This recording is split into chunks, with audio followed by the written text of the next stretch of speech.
From the depot at Cleburne Station here in Cleburne, Texas, it is our nightcap of Day 2 of the Heartland Conference Baseball Tournament. Our second elimination game of the day pits the top seed Chaparrals of Lubbock Christian and the two-seeded Lions of Arkansas Fort Smith. I'm David Salzman alongside Logan Lawrence. Well, a big game, obviously, because both these teams want to make it the championship Saturday tomorrow to take on St. Edward's. At large implications for Fort Smith potentially in this game, and a great matchup pitting the tournament's top two seeds. Absolutely. These two teams played a fantastic three-game series in Fort Smith, Arkansas. All three games highly contested. The Lions coming out on top 2 out of 3.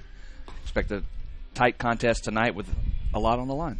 19-5 Lubbock Christian was in the regular season, outright regular season Heartland champs. Fort Smith 18-6, but as you mentioned, they knocked off Lubbock Christian 2 of 3 in Fort Smith, and that was the only series Lubbock Christian lost throughout the entire part of the Heartland Conference slate in 2017. Lubbock Christian winning an earlier elimination game earlier today, 2-0 over St. Mary's. That's why they are here in our nightcap. Fort Smith just falling to St. Edward's 10-5, and so here we are. The winner of this game gets St. Edward's tomorrow at noon on Championship Saturday. Fort Smith is the home team in their charcoal pewter, and Lubbock Christian wearing their road blues. Jaime Bustamante is at the plate, and first pitch to the Lubbock Christian shortstop is ball 1. Evan Dodd is the hurler for Fort Smith.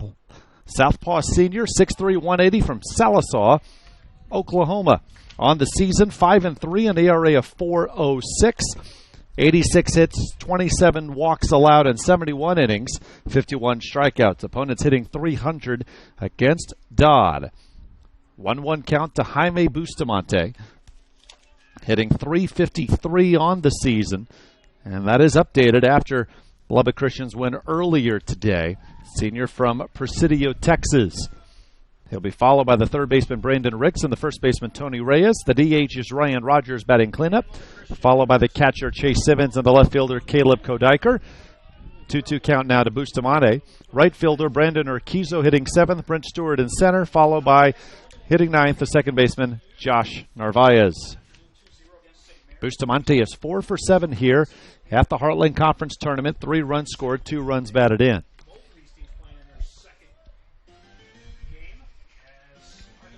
Mentioned the at-large implications just a minute ago. Lubbock Christian's probably NCAA's next week. They're ranked 3rd in the South Central region, but Fort Smith is right at 6, and of course 6 get in. That's a call strike 3. Bustamante's the first out of the game. Bustamante, after going 4 for 5 in the first game, 0 for 2 in game 2, and now a strikeout to start the third game of the tournament for the Chaps. Lubbock Christian in the regular season, .323 team batting average, best in the Heartland. Through 2 games here, 164. Yet they had enough to defeat St. Mary's 2-0 earlier today with just 1 hit. Big cut and a miss by Brandon Ricks. 1-1 count to the Lubbock Christian third baseman, batting .325 and on-base percentage of .404. Speaking with LCU Sports Information Director Chris Dew in between games, and he said, I've got to go back and look after this play. Fly ball to right, Logan Allen, the right fielder, under it, and there's 2 away. And Chris said that he had to go back and find out when's the last time they won a game with just 1 hit. He said he probably doesn't have enough time to go back and look for that. It probably did not happen. Well, Nathan Blackwood, longtime head coach of Lubbock Christian Baseball, said in all his years as a coach, player before that, doesn't remember a game like that because not only did Lubbock Christian only get 1 hit, but their run in the first inning came without the benefit of a hit, and their other run in the 8th came without the benefit of a hit. First pitch swinging, Tony Reyes. Brandon Warner at third, fires to Casey Cooper at first, and that's a quick 1-2-3 first inning for Evan Dodd. Lubbock Christian nothing, and Arkansas Fort Smith about to come to bat, and they will face, well, all 3 weekend starters for Lubbock Christian have been sensational, including the third that we're about to see, and that is Russell Reber. Reber, the right-hander, a 9-1 record, an ERA of 3.84. This is the 15th start of the season for the senior from Boise, Idaho, an El Paso Community College transfer. 93 hits allowed, but just 18 walks in 91 1/3 innings. He has struck out 44. He has hit 20 batters, however. Now here's the lineup 1 through 9 he'll face for Arkansas Fort Smith, coming in with a record of 31-19. Chaparrals of Lubbock Christian at 37-13. Leading off for the Lions is the right fielder Logan Allen, followed by the shortstop Drew Duncan, then the left fielder Dion Williams. First baseman Casey Cooper bats cleanup, followed by the DH Anthony Seminaris and the center fielder Jace Pitchford. Brennan Dooley, the second baseman, bats 7th. Jordan DeSantiago, the catcher, hits 8th. And Brandon Warner, the third baseman, bats 9th for Arkansas Fort Smith. Defensively for Lubbock Christian, Chase Simmons is the catcher and Russell Reber's battery mate. So this is Simmons' second game catching today for LCU, and of course third overall here in Cleburne since yesterday. Brandon Ricks at third, Jaime Bustamante at short, Josh Narvaez at second, Tony Reyes at first, Caleb Kodiker, the left fielder, Brent Stewart in center, Brandon Urquizo in right. Watching Russell Reber on the mound, very high leg kick there. Reminds me a bit of Juan Marshall. That's going way back. It is way back. Not that high, though, of course. Marshall way over his head on his kick, but Reber up there. Even after the 12-8 loss yesterday to St. Edwards, Nathan Blackwood in his postgame press conference said, look, we got 3 good starters left, and we're confident we can win 2 today, and they would need to win 2 tomorrow if they can get through Fort Smith. That's the advantage St. Edwards has. Whoever they face tomorrow, they'll just need to win once. Their opponent would have to win twice to take on the Heartland Conference Tournament crown. Dave Chavez is our home plate umpire. Ned Davenport at first. Courtney Lawrence at second. Jason Whitehead at third. Here's Logan Allen, freshman of the year on the Heartland, batting .340. 15 doubles, 4 homers, 23 runs batted in. First pitch swinging, fouls it off.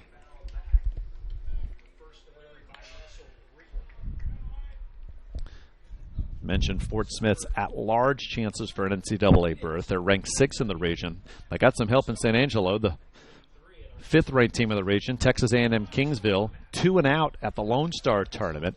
Falling to Cameron earlier today, 9-4.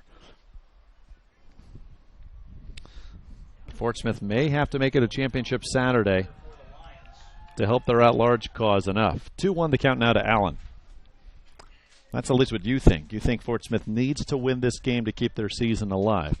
Almost definitely. Well, especially if St. Edwards were to win the championship, because that would take a spot away since they're on the outside looking in the rankings right now. Fly ball out to the center fielder and Stewart. And that's a good point. If Fort Smith was to lose this game tonight, they will be huge Lubbock Christian fans tomorrow. Absolutely. St. Edwards ranked 8th in the region. Slim at-large hopes, but likely they have to win 1 game tomorrow to get the automatic berth. Drew Duncan swings away, fouls it back. The Fort Smith shortstop batting .262. Sophomore with an on-base percentage of .330, but just a slugging percentage of .280. 44 hits this season, 42 singles.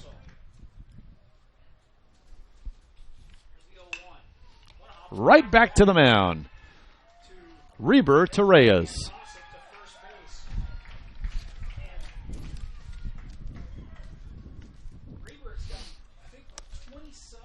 Two away, and now at the plate, a man we are waiting to break out. And I imagine his teammates are too. And he's capable. Dion Williams, the junior, with a batting average of .335, a slugging percentage of .611, nation's leader in triples with 11. Also 5 homers, 14 doubles. But just 1 hit here in Cleburne. Gets good contact on the first pitch, but it won't carry to right center, and there is Stewart. Both pitchers a 1-2-3 frame to begin our elimination contest tonight. Lubbock Christian and Fort Smith, no score.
Ryan Rogers, the designated hitter for Lubbock Christian, leads off the second, followed by the catcher Chase Simmons and the left fielder Caleb Kodiker.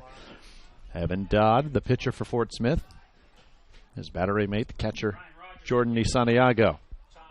Brandon Warner at third, Drew Duncan at short. Brennan Dooley at second, Casey Cooper at first. Dion Williams in left, Jace Pitchford in center, and Logan Allen, the Fort Smith right fielder. We're at the home of the Cleburne Railroaders in Cleburne, Texas, half hour plus southwest of Fort Worth. Ryan Rogers, a 1-1 count, the only non-senior in the starting lineup. Junior batting .348. 1-2 now.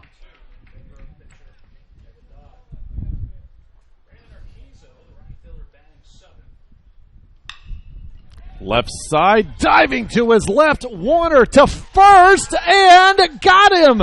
A throw that was a little off the bag. Casey Cooper kept his back foot on. Great play, both corners of the infield. Well, that play was made, and how quick he got up off of the ground. If he takes any more time off the ground, he doesn't make that play. Great job by the third baseman. Nathan Blackwood came all the way from the third base coach's box over to Ned Davenport, our first base umpire, wanting an appeal. And after Ned Davenport talks it over with Gabe Chavez, our home plate umpire, the call remains the same.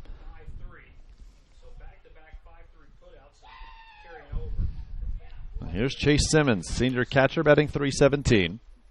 On-base percentage .395. Santiago frames that ball on the outside corner and gets the call. 0-1 the count. Rogers is just having a tough time here at the Heartland Conference Tournament, leading the squad with 44 RBIs. Now Rogers now 0 for 6 here at the tournament. Definitely got robbed of a hit there. Chase Simmons in this tournament 2 for 8. I mean, it's something. Lubbock Christian is 10 for 65, although they do have 13 walks here at the tournament so far. Both teams' third game here in Cleburne.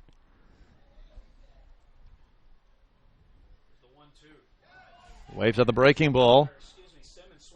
Hit the turfer on home plate, but Santiago fires to Cooper, and it's the second strikeout for Evan Dodd. 17 left on base for the Shaps as well. The majority of those coming in the opening game against St. Edwards, as we notice that against St. Mary's only 1 hit. They did have 7 walks that they drew, but yep, they left 5 in their win earlier today, but left 12 in the 12-8 loss to St. Edwards yesterday afternoon. Caleb Kodiker really looking to get things going. 0 for 9 with 4 strikeouts here at the tournament. 1-0 count to the senior. Sorry. Strikeout prone. He's got 60 strikeouts now in the season. Outside corner called again, given to Dodd, and it's 1-1. But history does show that he's second on the team, 39 RBIs. He does have a regional player of the week to his credit this year as well. Now 1-2 to Kodiker.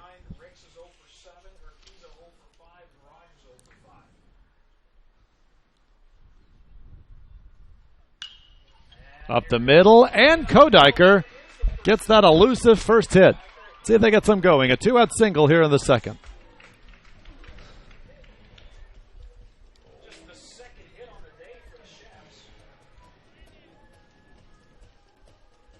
Brandon Urquizo now up, the right fielder.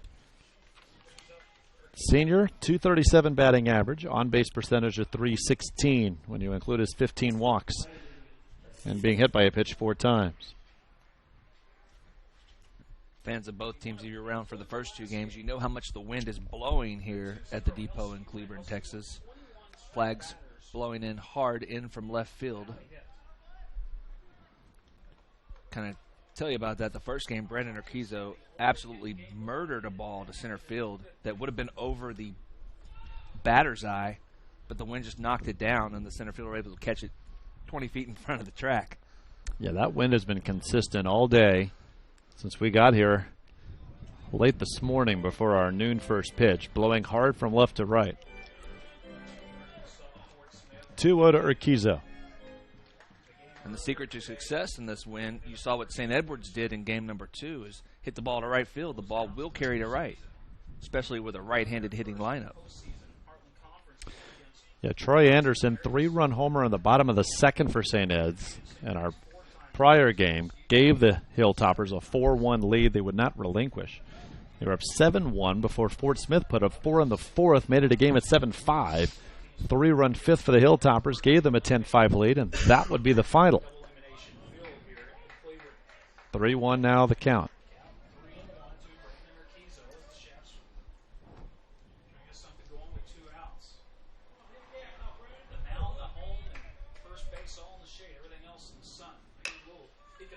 High bouncer. Dooley quickly to first and in time. Fort Smith flashing the leather in the top of the second, especially the diving stop at third by Brandon Warner. No score through an inning and a half.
David Salzman, Logan Lawrence with you. Been together all day today. We were together yesterday. We'll be together tomorrow. You may not want to see me for a while after tomorrow. David, I haven't gotten tired of you yet.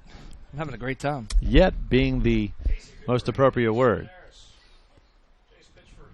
Hope you've enjoyed watching the Heartland Conference action here from Cleburne, Texas. No score, elimination game. Top two seeds here, Lubbock Christian and Fort Smith. Casey Cooper had a heck of a game in the loss to St. Edwards earlier today. He leads off the second. That is lifted to right. That's where the ball can carry. Urquizo under it, backpedaling, and makes the grab. Couple of steps shy of the wall. That's exactly what we talked about. Those right-handed hitters getting that ball into that jet stream going left to right. The natural path that it would take for a right-hander slicing to right. It's going to get in that stream and go. Here's Seminaris. Mentioned such a senior-laden lineup this is for Lubbock Christian. Casey Cooper's the only senior in the starting lineup for Fort Smith. Seminaris, one of 6 juniors, and he takes a first pitch strike. His average down to 252.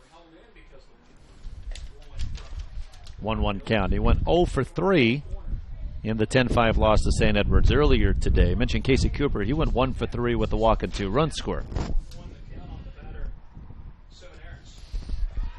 Good job, Reaver, pulling the string, and Seminaris swings through.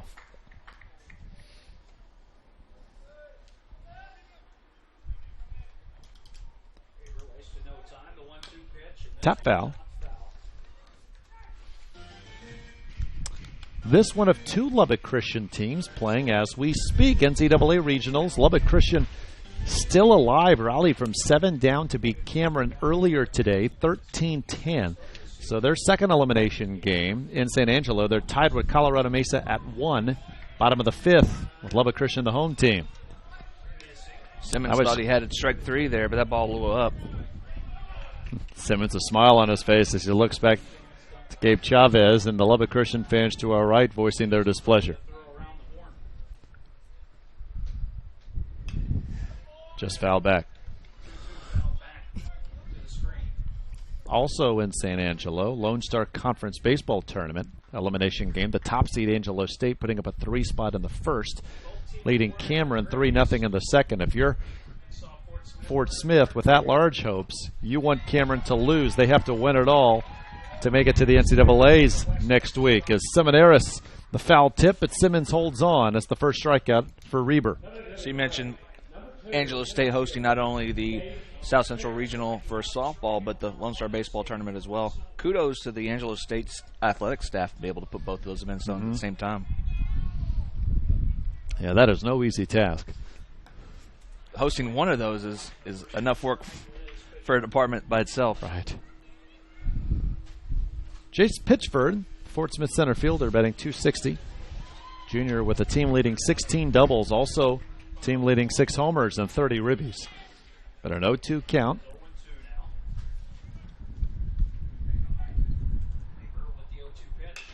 That pitch carrying to right center, but now under it is Stewart. 6 up, 6 down for Russell Reber. No score through 2.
Brent Stewart will lead off the third for Lubbock Christian. Justin Narvaez, Jaime Bustamante to follow. Just one hit in this game through 2. A Caleb Kodiker 2-out single in the second for the Shaps. Just their second hit all day. They won their elimination game earlier today over St. Mary's 2-0 with just one hit. 0-1 count to Stewart. Daniel Crooks won 8 shutout innings in that victory for LCU. Christian Marquez getting the final 3 outs for his 6th save of the year.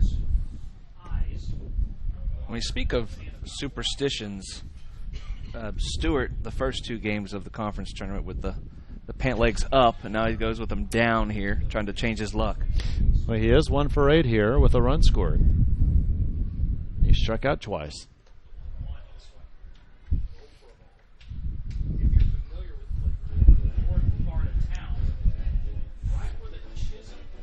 2-1 is the count.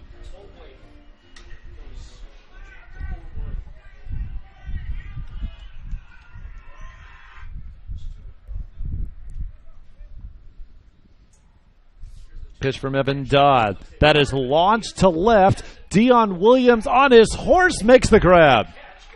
Wind helped, but the speed of Dion Williams paid the most dividends there, catching up to that long fly ball.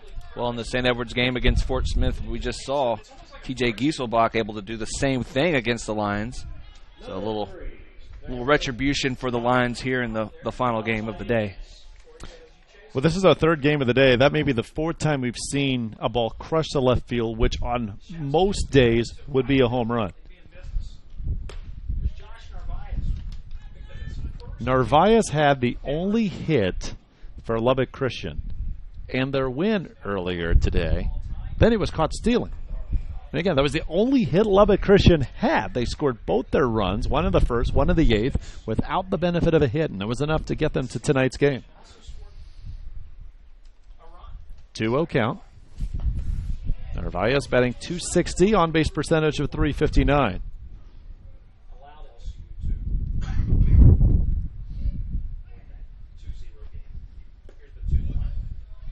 Pitch misses. 3-1 now the count.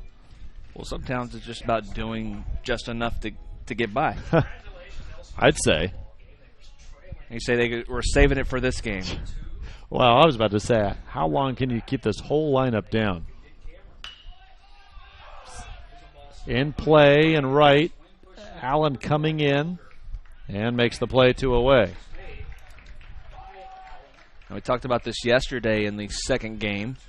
That sun directly in the right fielder's face. Second baseman should have a problem as well, but the right fielder, Allen, able to have no problem with that one. So not only does he have to deal with that heavy wind towards the right field line, but as you said, that sun as well for the time being. In fact, the second baseman, Dooley, is shielding his eyes as he looks at the plate. First pitch to Jaime Bustamonte's a strike. He struck out looking to begin this game. I mean, Dooley's got the sunglasses on, too. Doesn't matter. 1-1 the count.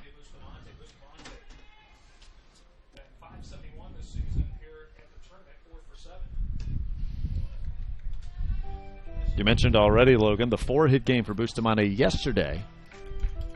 Now 4 of 8 here in Cleburne. And he struck out twice looking since that 4-hit game.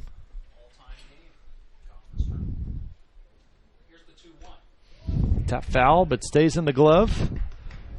2-2 the count.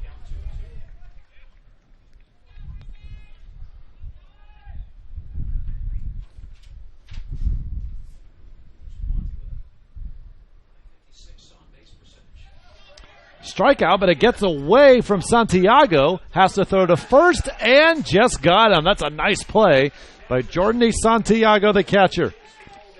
Shops down in order in the top of the third. We remain scoreless.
David Salzman, Logan Lawrence with you. A pitcher's duel. Just one base runner so far. 2-out single on the second by Lubbock Christian's Caleb Kodiker. Russell Reber, 6 up, 6 down. And now that pitch lined, and Fort Smith gets its first base runner. Brennan Dooley, the second baseman, with a leadoff single.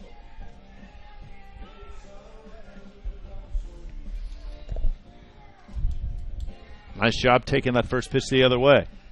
I mean, you don't expect these games on day 2, definitely day 3, to be such low-scoring pitching duels because you're at 2 and 3 in your rotation. Day 1 is when you expect those pitching duels to happen. There's Jordan Santiago, the catcher, shows bunt but takes the first pitch for a ball.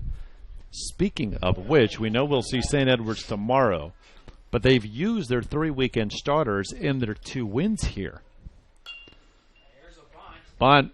And Reber tried to barehand it, and the throw to first won't get Santiago. First and second, nobody out. We'll see what the ruling is.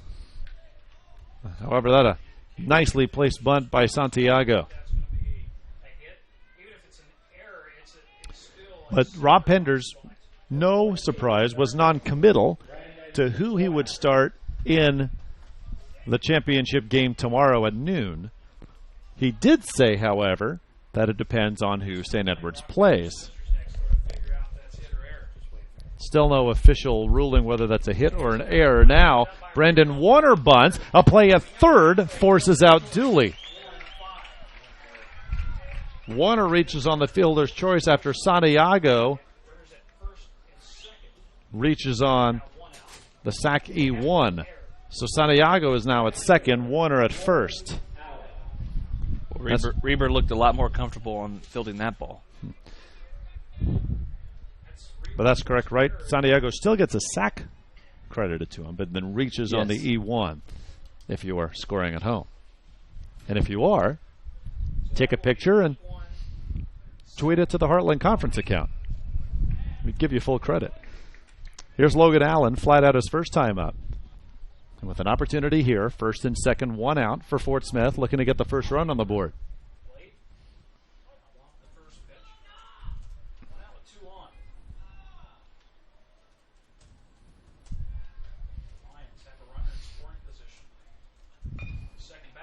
Didn't mean to check swing is fouled by Allen. That's now 0-2. Reber's doing a good job of working both sides of the plate, getting in on the line batter's hands, which you definitely have to do, because if you stay out over the plate, you're going to do what St. Edwards did last game and take the ball to right field and take advantage of that wind blowing left to right. You see, winner of this game gets St. Edwards tomorrow at noon on Championship Saturday. But whoever wins tonight must beat St. Edwards twice to win the conference tournament. Hilltoppers just need to win once. 1-2 now the count to Allen. A waste pitch there for Reber. Way ahead in the count, 0-2.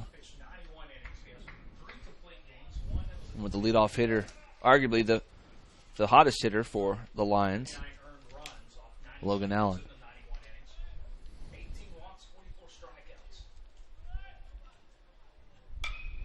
Lifted to right. Urquizo makes the grab. Fake tag from second, but Santiago goes back. So after the first 2 runners reach, now first and second, but with 2 outs.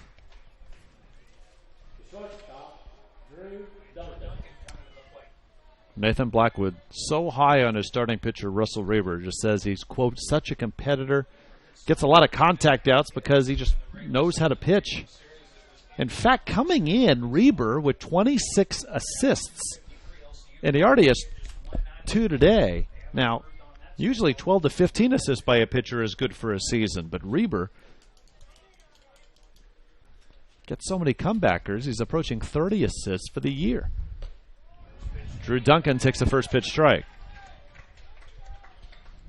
And a good job by Reber to, after he made the error on the initial bunt by Giordani, able to come back and get the out at third. A huge play at this moment.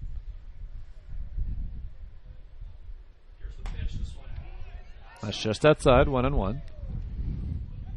Angelo State still leads Cameron 3-0, bottom of the second Lone Star elimination game. And, of course, Russell Reber, part of the all-defensive team for the Heartland Conference. Well, Lubbock Christian with 5 on that team. Simmons, Reyes, Narvaez, Bustamante. They got the whole infield except for Channing Williams at third. Bustamante on that all-defensive team gets the assist, flipping it to fellow defensive teammate Narvaez, and that does it in the third. So Lions got the first two on, but we remain scoreless through 3.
Pitchers duel here, so far at least.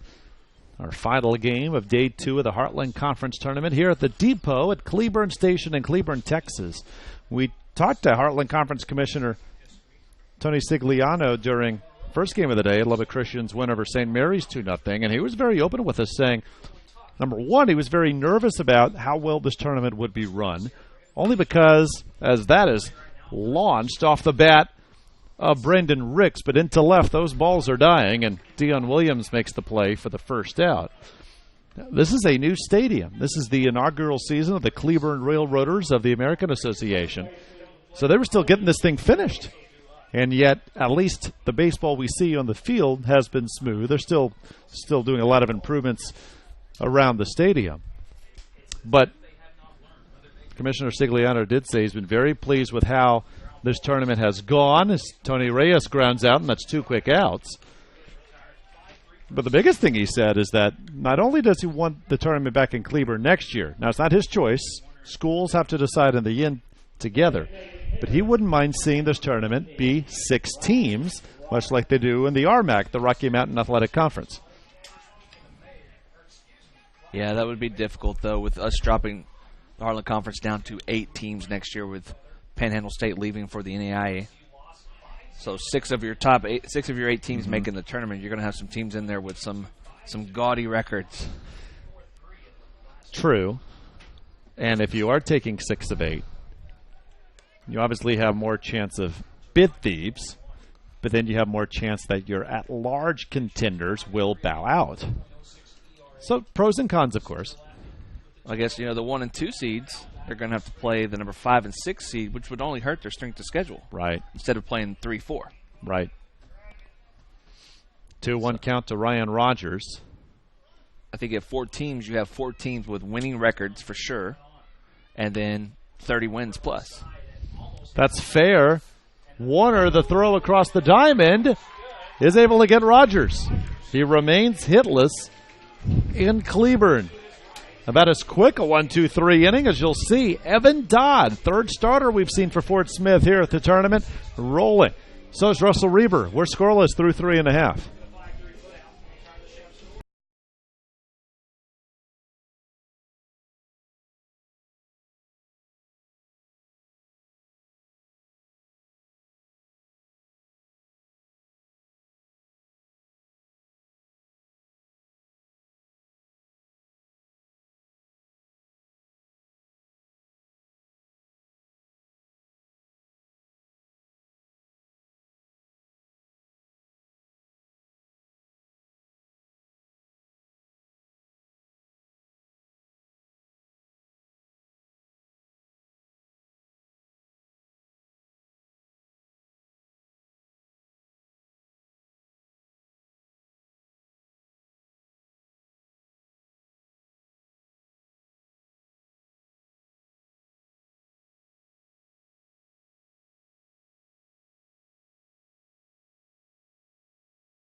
So who will strike first? Russell Reber, Evan Dodd are starting pitchers, dominant so far. Bottom of the fourth, both teams with a hit, and that's it. We are scoreless. Dion Williams still looking to break through. One hit yesterday, but that's it here in Cleburne for the all-conference left fielder. He'll be followed by Casey Cooper and then Anthony Seminaris.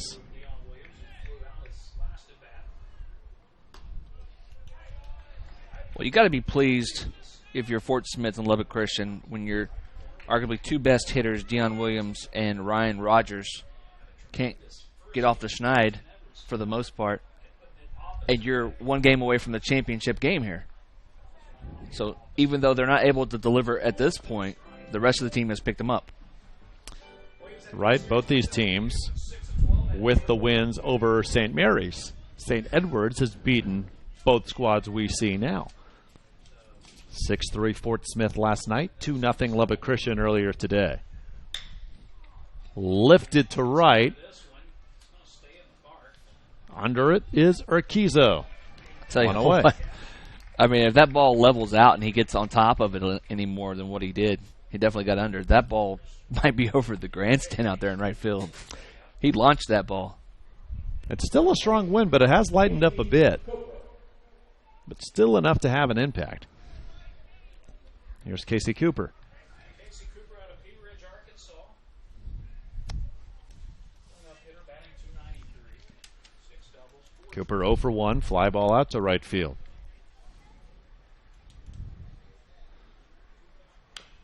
Six fly ball outs already off the LCU starter Russell Reber.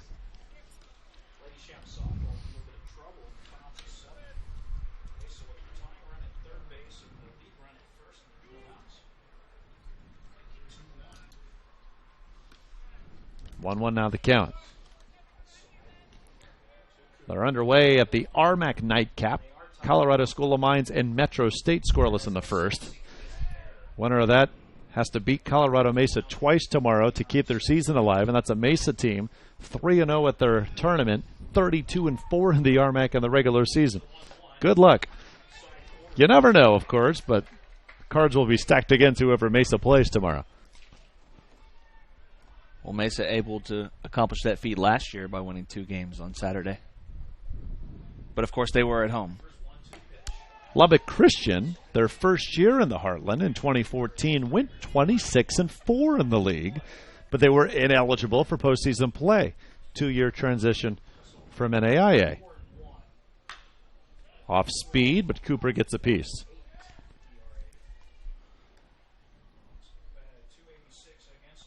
Yes, that team was littered with All-Americans. I believe they had 3 of them on the squad.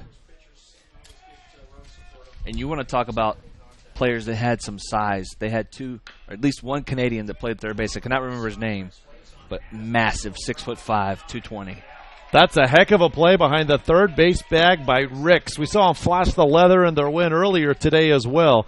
That time he shows off his strong arm and able to get Cooper for the second out.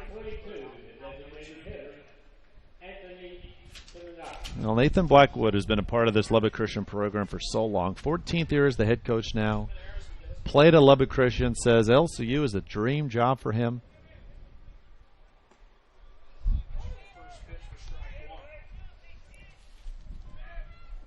He told us that even though Lubbock Christian are able to host as teams in previous years would, being the top seed, he says, you know, I wanted this tournament at a neutral site, so I really can't complain. 1-2 count to Seminaris, the designated hitter. I don't know, it just feels more of like a better experience for the players because they're going somewhere special, you know, minor league ballpark, not someone they've already played before. So a new stadium. Seminaris strikes out for the second time. Third 1-2-3 inning for Reber. Still looking for the game's first run.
looking for our first run.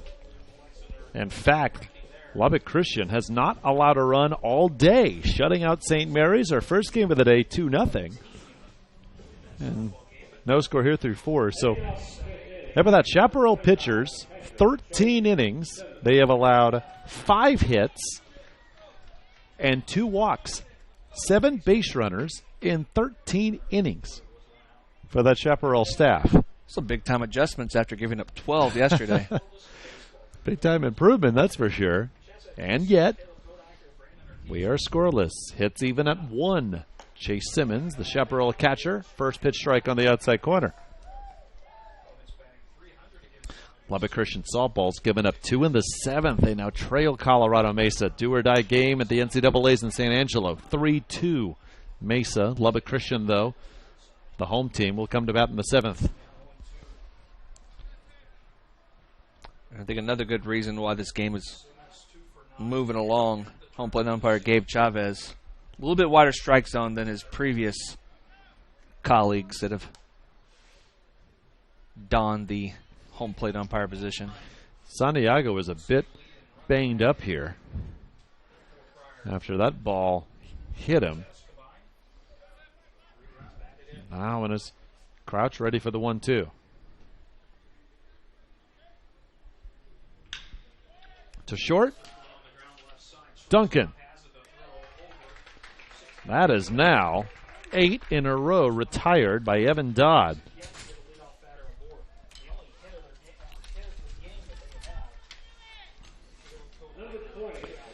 Evan Dodd, 5-3 coming in, an ERA of just over 4.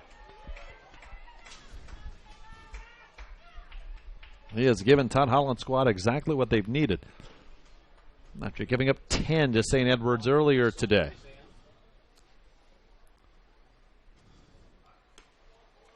Pitch gets away. Caleb Kodiker, a 1-0 count. He is the only base runner for the Shops, a 2-out single in the 2nd. 1-1 now the count.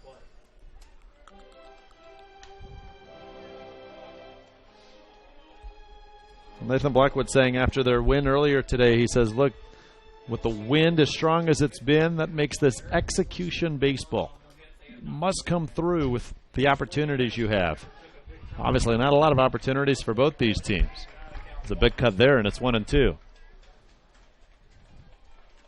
That's probably why you see 7 home runs, the leader for Lubbock Christian, Kodiker, but then the 60 strikeouts. He doesn't get cheated. Yeah, it's interesting. Lubbock Christian as a team, 21 home runs. Very unlike them. Far fewer than normal. But we're told, in fact, Nathan Blackwood told us, he said, wind blew in at most of our home games, which is also very unusual. South Plains usually, balls are flying out. He framed it on the outside corner and got the call. Kodiker unhappy.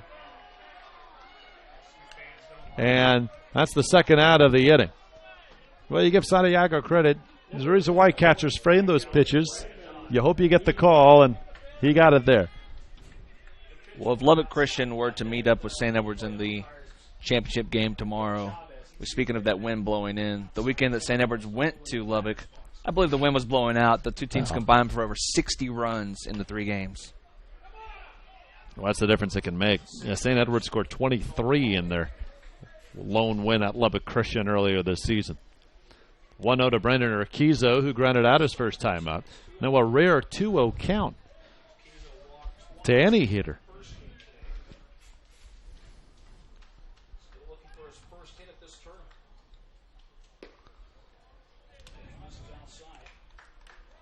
Stewart on deck, 3-0 now to Urquizo.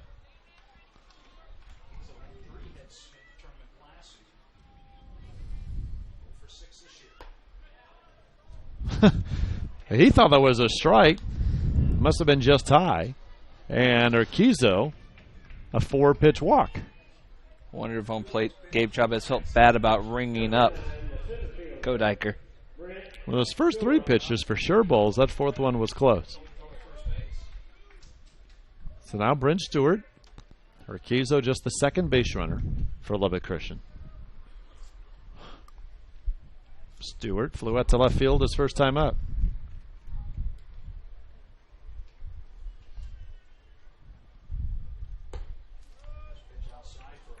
Count 1-0. Lone Star Baseball, Angelo State is pounding Cameron 7-0 now in the third. And that is good for the at-large teams from the Heartland and the Lone Star as well. Cameron would have been a bid thief. It's just a third, but taking on the top seed Angelo State and down big. Big cut by Stewart, and the count now 1-1. So I wonder if the broadcast teams at the other two tournaments are looking at St. Edward's 2-0 as a bid thief as well. Well, we've debated, yet maybe ever so slim an at-large chance coming in for the Hilltoppers, and of course that's still in play. But right, you have teams like A&M Kingsville going 2-out at the Lone Star tournament. We'll be definitely cheering for the team that would be playing St. Edward's tomorrow on Championship Saturday. To right. Allen towards the line and makes the catch, and that'll do it for Lubbock Christian in the fifth. 2-out walk to Urquizo. He's left, and we're still scoreless halfway through.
Jace Pitchford laid off the bottom half of the fifth.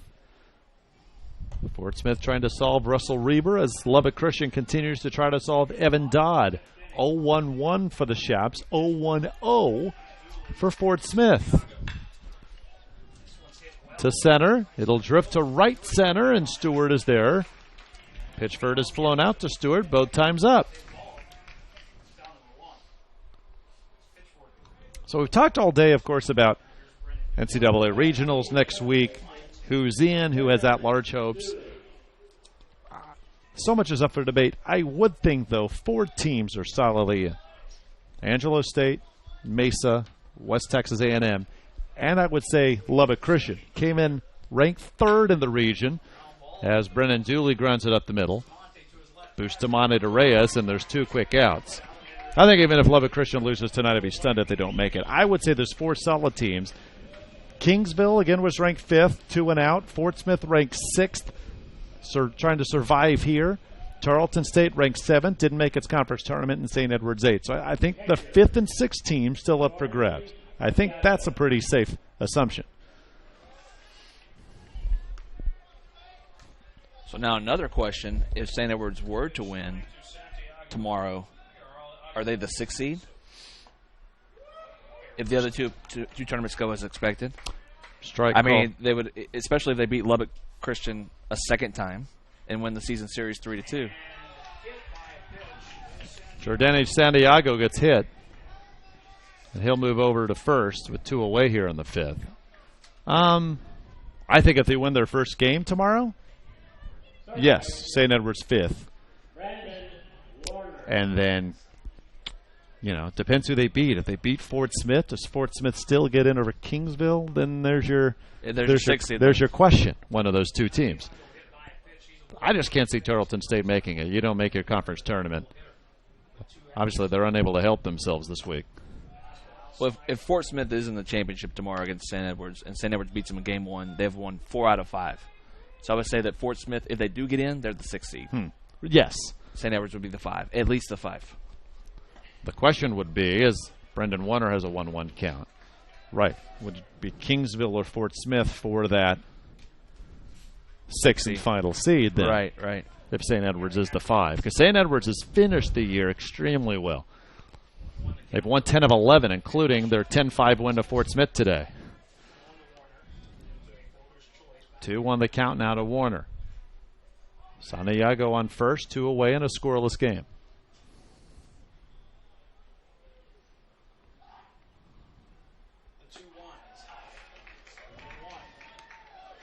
It's interesting, though. Some regions, like the South Central, just get 6 teams in. Other regions get more teams into the NCAAs. And I believe that all depends on how many teams you have participating in baseball within the region. So it's a percentage thing. Warner walks. First and second, 2 outs here for Fort Smith, and Logan Allen to the plate. First, we'll have a conference on the mound. Kind of like how men's golf started doing it. They have it to where however many teams, each region gets 5 teams in the national tournament. But depending on how you finish, your region finishes in the national tournament, who advances to the final 8 for match play. If you have 3 or 4 teams from the South making it, you get extra bids the next year. The next year? The next year. So the South, I believe, has 8 bids this year, whereas the South and the Midwest are together. It's a super regional. But however, the South Central and the West only had 5. So it depends on how you finished the year before your region. So like UEFA Champions League soccer, essentially. Yes. But I mean, I'm trying to think of a comparison. That's the only one I can think of. I mean, if your region was the strongest the previous year, you deserve more bids if there's more bids to be had. What's next? Relegation? No, that, of course. No. All right, we're ready. How you do the previous year affects the next year? I don't like that. It's always a new season. There's a base hit to center. Santiago waved around third. Throw home from Stewart on target. Tag applied, and they got him. Wow! Great throw by Stewart. Tremendous tag by Simmons. Todd Holland will protest, but we remain scoreless for all the great defensive plays we've seen in Cleburne the last 2 days. That might have been the best one.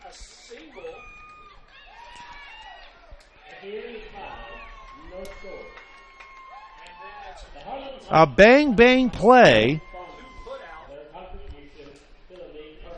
And Gabe Chavez calls Santiago out. So no score still. Lubbock Christian and Fort Smith through 5.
What a play again to end the bottom of the fifth.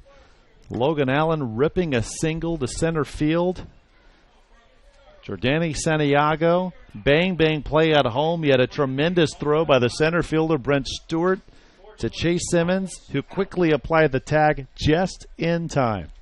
We go to the sixth inning. That's the type of call Darren Hayes was not. You guys listening, be sure you replay that one and judge for yourself.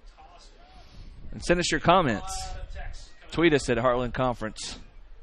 Of course, you could if you're watching us on the YouTube channel. You just rewind it. Yep. At Heartland Sports. Josh Narvaez flew out to right his first and only time up. He'll be followed by Jaime Bustamante and Brandon Ricks. Season ends for Lubbock Christian softball and heartbreak. Boy, 2 heartbreak losses the last 2 days. That's foul. They gave up 2 in the 7th and lost to Colorado Mesa, a game that ended just a moment ago. And last night, giving up a late home run to the number 1 team in the nation, Angelo State, and falling 4-3. Heck of a season, though, for Chaparral softball, Heartland Conference tournament champions. Heartland Conference regular season champs in softball. St. Mary's still alive, in fact, in the driver's seat, as they defeated host West Texas A&M in the regionals in Canyon earlier today. Oh, so they're done today. They play tomorrow in the championship. Yep. Like St. Ed's baseball here, St. Mary's softball will have to win 1 and have 2 chances to get it. Through the open right side of the infield, Narvaez, a leadoff single. Second hit for Lubbock Christian today, and their 3rd overall. That brings up Bustamante. You got to think that he's going to get back to his game 1 form. Such a good hitter, good leadoff batter for this Shap squad, and a perfect time to do it here, especially with the momentum they got from that absolute rocket of an arm, Brandon Stewart in center field, to throw out the catcher, Jordani. In a game like this, to lay down the bunt, pulls back. He does have 3 sack bunts this year. Be careful with that speed. You're going to have to get to it quick.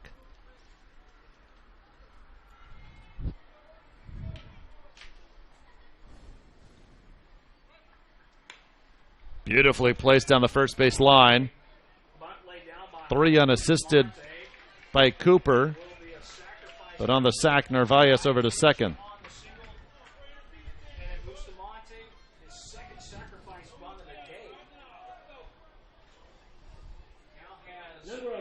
There's some soft tossing going on in the Fort Smith pen. 1 out in the 6th for Brandon Ricks. Ricks 0 for 2. That's the closer, number 9, Nick Yoning. Not really serious about getting warm right now, though. Just loosening up. So Dodd, before this start, 14 starts, 71 innings. So averaging barely over 5 innings a start. And he's gone 5 1/3 in this one.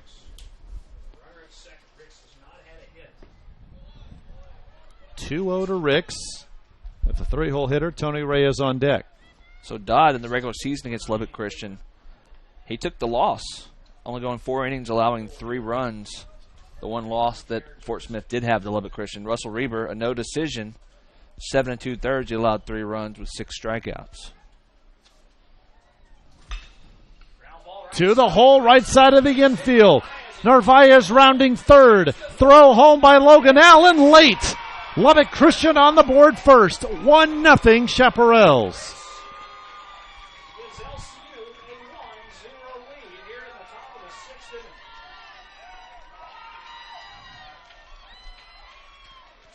Good throw. The difference, Narvaez running for Lubbock Christian. Catcher Santiago to end the bottom of the 5th. Rounding third and trying to score for Fort Smith. Well, and Stewart got to the ball so much quicker than Logan Allen did in right field. Narvaez was already a rounding third when Smith came up with the ball. So I mean Allen, came up with the ball. So he really had no shot just because of how it wasn't hit as hard as the shot up the middle. So another oddity. This is the first run of the entire day for Lubbock Christian. Scored on the benefit of a hit. Remember, there are 2 runs in their win over St. Mary's coming without the benefit of a hit. But Brandon Ricks comes through. And now Tony Reyes. Team leader, according to his head coach. 3-hole hitter this season for the first time. To the right side by Cooper into right field. Rick's on his way to third.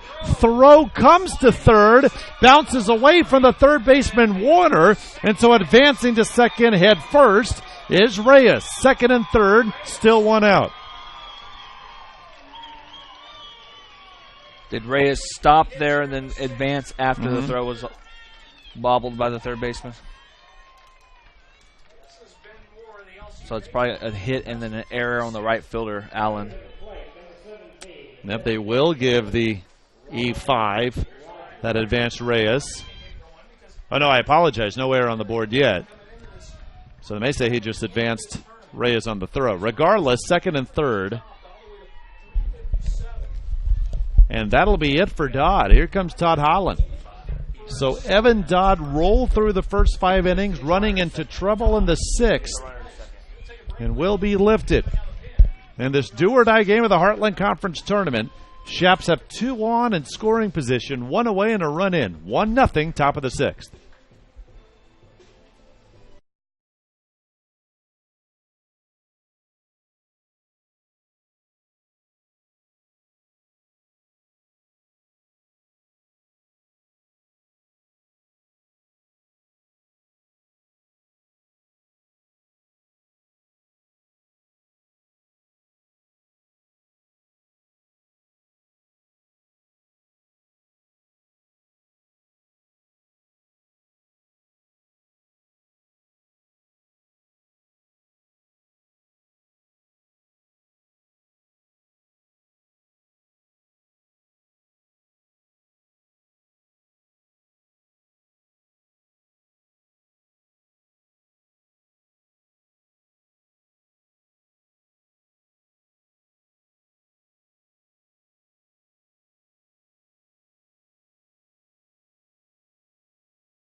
Nick Yawning, new pitcher for Fort Smith, and he is our closer. Came into Cleburne, 2-1, ERA of 2.91 with 8 saves.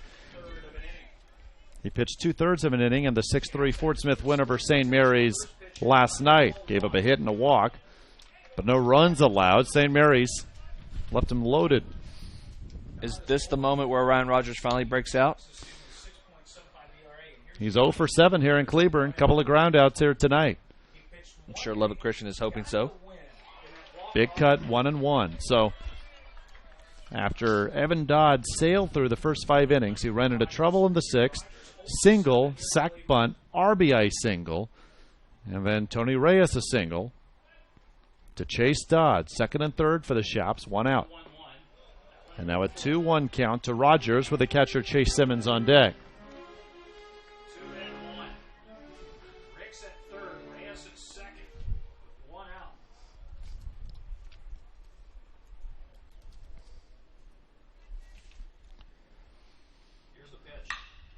Ripped to left base hit.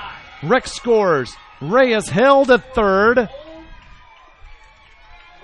RBI single Rogers, who does break through. 2-0 Chaparrals. So Ryan Rogers gets his first hit of the tournament. So both Rogers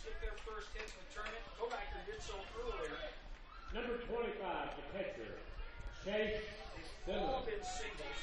This one an RBI by Rogers. Here's Chase Simmons, 0 for 2 today, 2 for 10 in the tournament. With runners in corners and one out.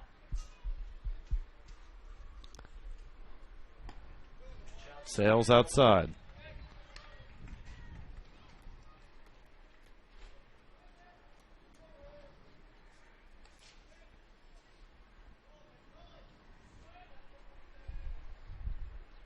And so it took the 15th inning for them today. But this offense coming through big time for Lubbock Christian. We were wondering when they turn it around. 323 batting average as a team in the regular season, best in the Heartland. But through their first 14 innings, today just 3 hits. That's to right. Catch made, Allen. Reyes tagging from third, throws off target. Safely home is Reyes, and on the throw, Rogers goes to second. 3-0.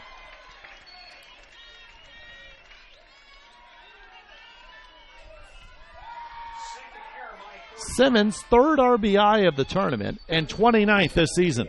Well, the throw from Stewart seemed to have woken up this Lubbock Christian squad. A lot of emotion shown on that put out from center field, and it's carried over here into the top half of the 6th. 3 runs by the Shaps. Both errors are on Allen and both on throws. The error on Allen, allowing Rogers to advance to second. An 0-1 count now to Caleb Kodiker. 1 for 2 with a single. You can't blame Allen out in right field. I mean, you've got to make an attempt to try and cut that run off at home. A 3-0 lead for Russell Reber, the way he's pitching tonight, could be insurmountable. You never know. So take the chance. Throw was just offline is all. 1-2 the count. That ball off of Jordani Santiago's face mask. Home plate umpire Gabe Chavez asks him if he's okay. He takes the customary walk around the plate. No reason to wipe off the plate like they normally do here with no dirt on the field besides the pitching mound. So after 2 hits, their first 14 innings of the day, Lubbock Christian has 4 here. And what's so far a 3-run 6th.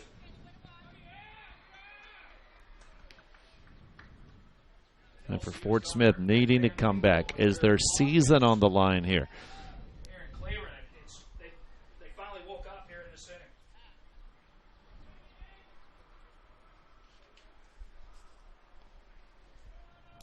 Took 24 innings. That just missed high. Count is full, 3-2. Payoff coming to Kodiker. St. Edwards awaits the winner. Championship Saturday. Again, Hilltoppers just need 1 win tomorrow. Whoever they face will need to beat the Hilltoppers twice. Inside, Kodiker works the walk.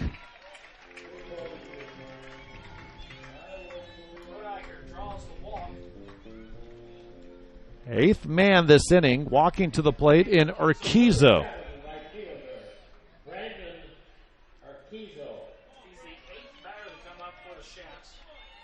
Watch his last time up. He's 0 for 1.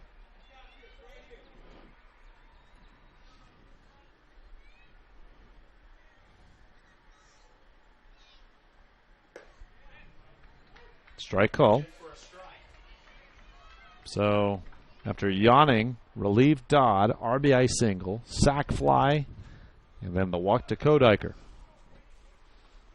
fact, both outs this inning for Lubbock Christian. Quite productive. Sac bunt. And the sac fly by Simmons. Back to the mound, yawning. To first, and that'll do it. But Lubbock Christian breaks through. A 3-run 6th. 3-0. Top-seeded Chaparrals through 5.5.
David Salzman, Logan Lawrence with you. Full day of baseball action. Glad you've been with us, no matter how long you've been watching here from Cleburne, Texas, side of the Heartland Conference Baseball Tournament in 2017.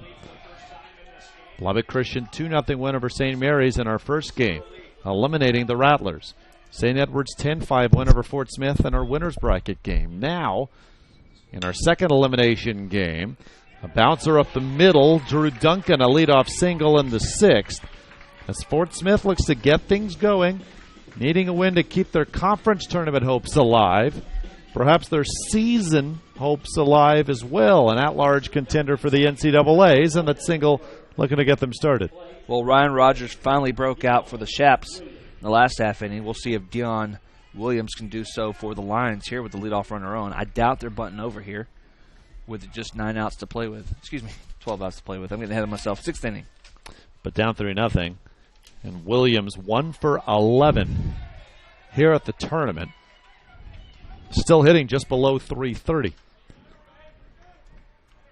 But the junior looking to break through here. Nation's leader in triples with 11. 30 extra base hits overall. Left side, off the glove of Ricks. Everyone's safe, but that did prevent extra bases. Back-to-back singles to begin the sixth inning.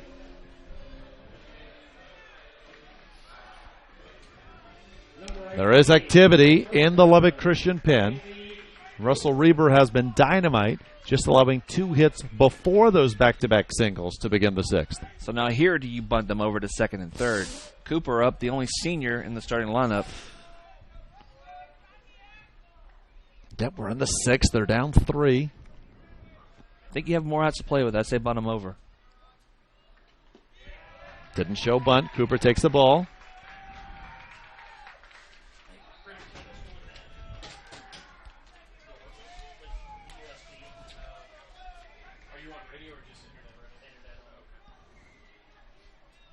The 1-0 coming. Strike call. Well,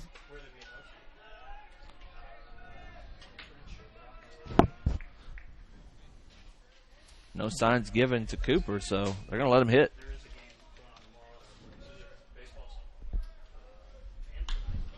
lifted foul. 1-2 count. DH Seminaris on deck.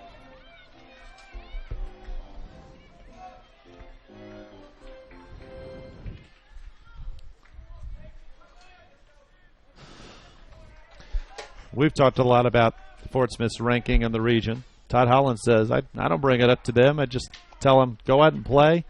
Let the wins take care of themselves. They have a good resume.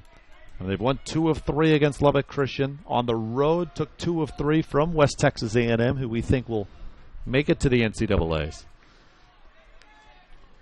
Fort Smith has a strong resume. Called strike 3.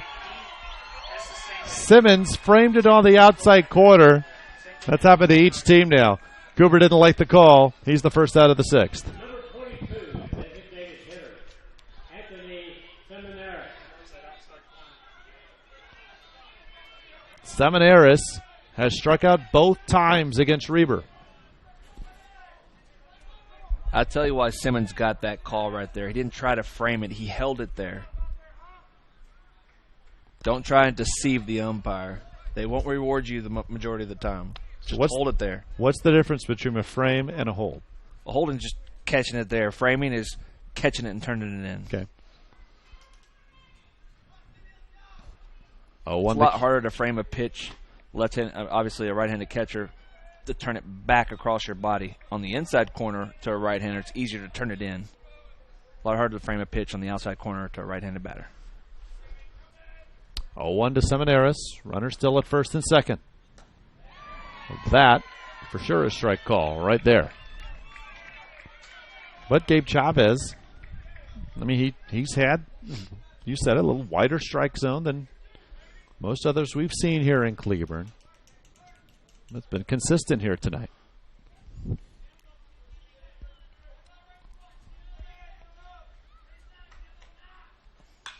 Rip to left. Going back, Kodiker over his head. One hops the wall. Duncan rounding third. Holding at third is Williams. A double for Seminaris. Fort Smith on the board.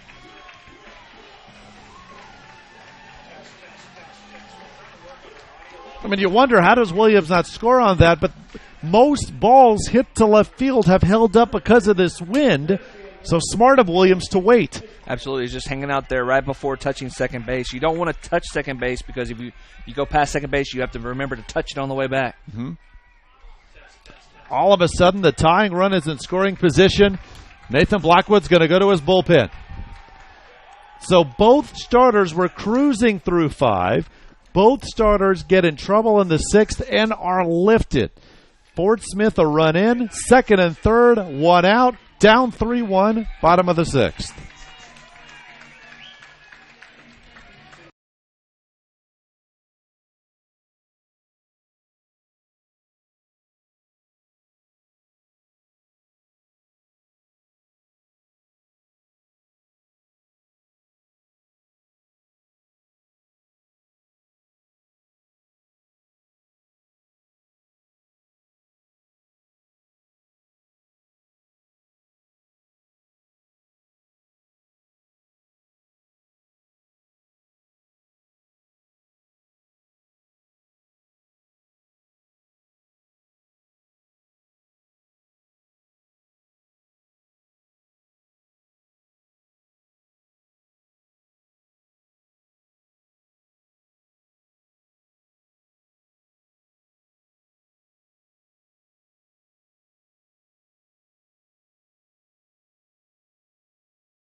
New pitcher for Lubbock Christian is Nick Hooper, junior right-hander from Springfield, Missouri. On the season, 1-2, a 3.42 ERA and 6 saves, but he's been dynamite in Heartland play, a 1.35 ERA and 6 appearances with 2 saves. Comes in with Fort Smith, runners at 2nd and 3rd, 1 out, bottom of the 6th, and a run in. First pitch to Jace Pitchford is a ball.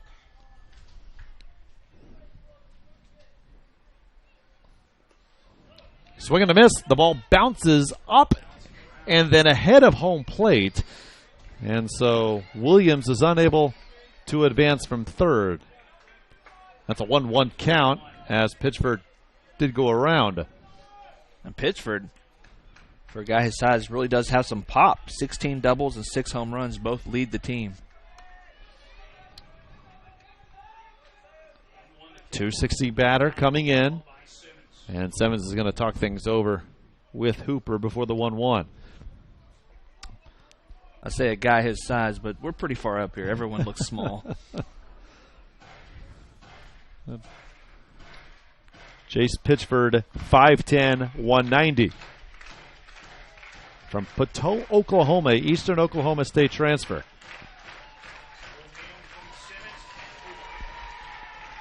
Getting loud now. That's game. An absolute pitcher's duel through 5 and a 180 here in the 6th. Now we're ready. A 1-1 to Pitchford, who is 0 for 2. Here's the 1-1. Strike all. I tell you what, it's got to be tough to pick up that ball because I'm having trouble picking up his ball out of his delivery here. It's very deceptive. Making his 16th appearance, all in relief. He's got 3 Time called. ERA. And Hooper has been best when it's been most important in conference games. Cooper faced 1 batter. 1-2. Hit in the regular season. Got him. 2 spots. Dropped the Pitch was in the turf. Now they'll throw to first. And it's smartly done by Simmons. He first looked at third, making sure Williams did not advance. Plenty of time to throw out Pitchford. Pitchford was not running hard at all on that, like most do when they strike out with the ball in the dirt. So no disrespect to Pitchford on that one, but Simmons smartly said, double clutch just to make sure. Brennan Dooley, 1 for 2. Base hit, unless it's just on a soft single, will likely tie this game. Good speed on the base paths. Williams at third, Seminaris at second.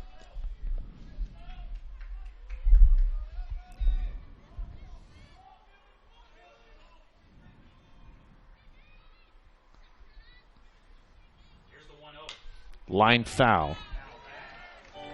Do or die here, both these teams. Their hopes for a conference tournament crown. St. Edwards awaits the winner. First pitch at noon. I'm not going to lie, that one was hit back pretty hard here in the area where I parked.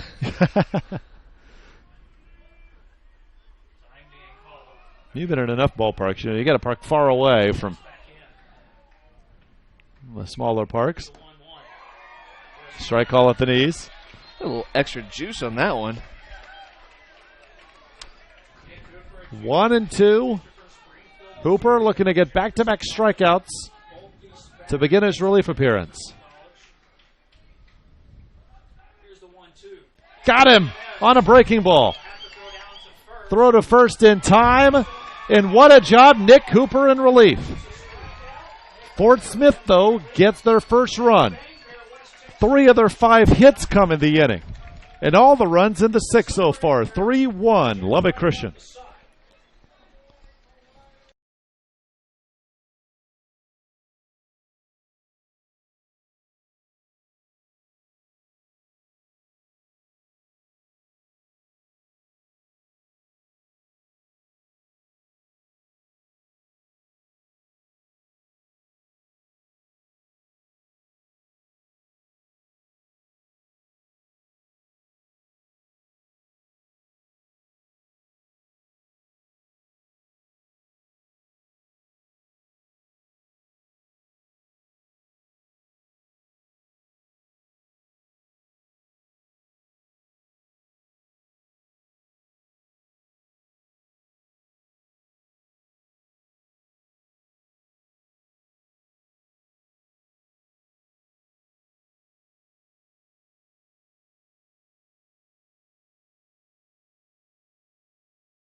David Salzman, Logan Lawrence with you. 3 good games here today at the Heartland Conference Baseball Tournament. Both these teams backs against the wall. Offenses coming out to play in the 6th. 3 for Lubbock Christian in the top half. 1 for Fort Smith in the bottom half. Nick Yawning, Fort Smith's closer, on in middle relief here. Begins the 7th with a strike. Brent Stewart, the only batter not to come to the plate in that 3-run 6th inning. 0-2.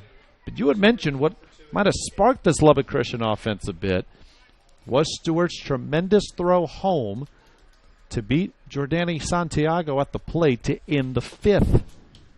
I mean, why not a defensive play to spark the team? The offense has been in neutral for day 2 here at the Heartland Conference Tournament. Easy to forget, they scored 8 yesterday, but you're right, today, until that 3-run 6, they weren't even in neutral. They were parked in the mud.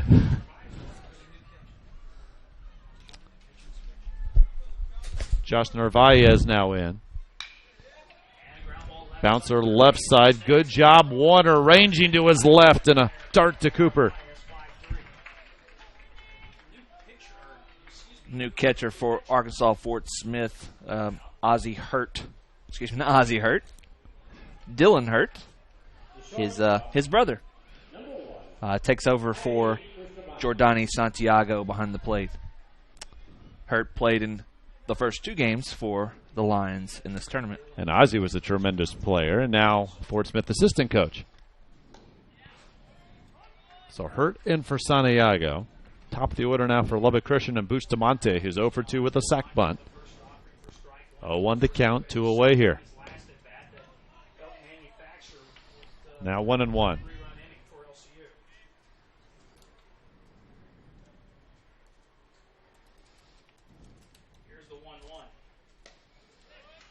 Strike call, 1-2.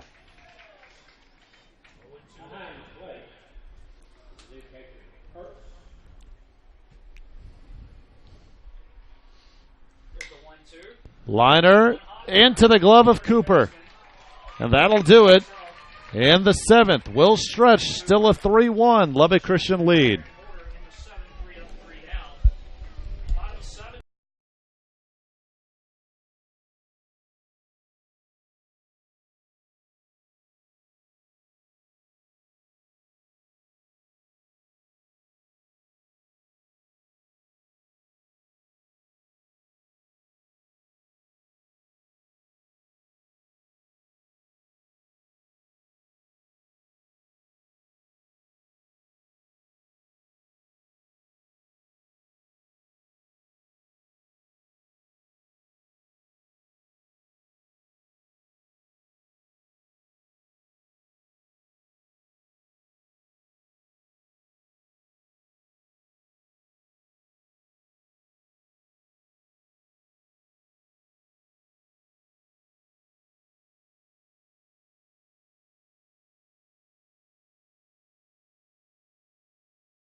So Dylan Hurt, the defensive replacement in the top of the 7th, will lead off the bottom of the 7th for Fort Smith.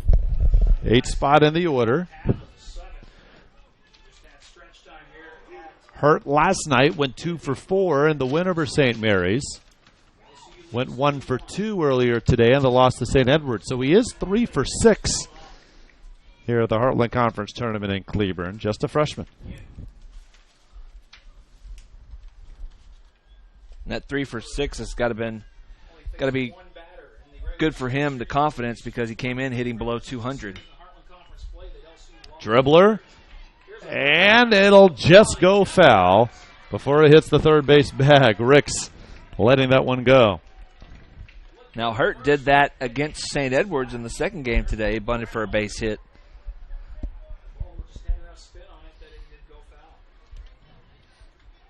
Hits even at 5. 2 errors for Fort Smith. 1 looming large in that 3-run 6th. 1 of the runs unearned. You veterans of our broadcast here at the Heartland Conference Tournament know that brown area is still turf. So there's no cut for it to bounce off of or jet left off of that. That's just had the spin on the ball. Yep, even the white quote-unquote chalk is turf. Full count now to Hurt. Warner on deck from the top of the order. Giants batting .261 against Hooper. The payoff. Check swing. Went around. He's saying it's called strike 3. He never pointed at the bat, so. Yeah, Todd Holland wants an explanation from Gabe Chavez. Okay, I think you're right. I think it's just a strike call. Holland disagrees, but Hurd is the first out, and Nick Hooper in relief. 3 batters faced and 3 strikeouts. That's a pretty good ratio. Not bad, I'd say. Here's Brandon Warner.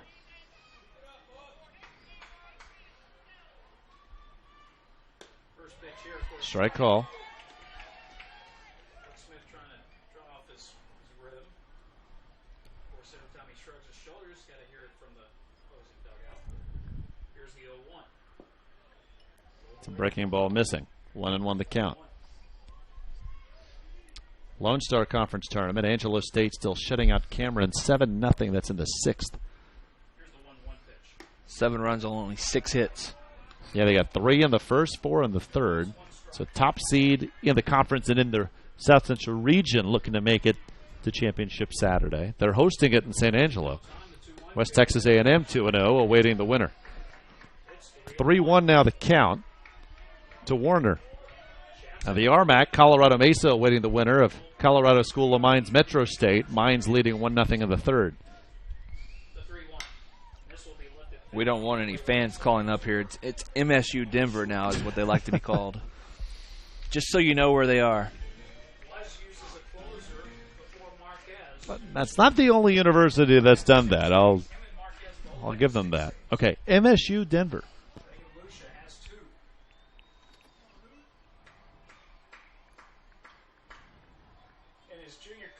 I mean, how long has Louisiana Lafayette wanted to be called Louisiana? Not many people call them Louisiana. Well, one of our conference members, Arkansas Fort Smith, wishes to be called UAFS. And if you're not familiar with the conference, it's going to be kind of tough to figure out where that one is.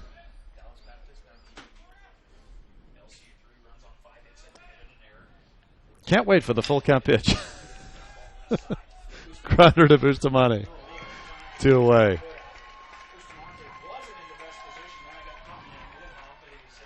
Well, it's been a good move for SMU and TCU. True. So far, so you can't go wrong.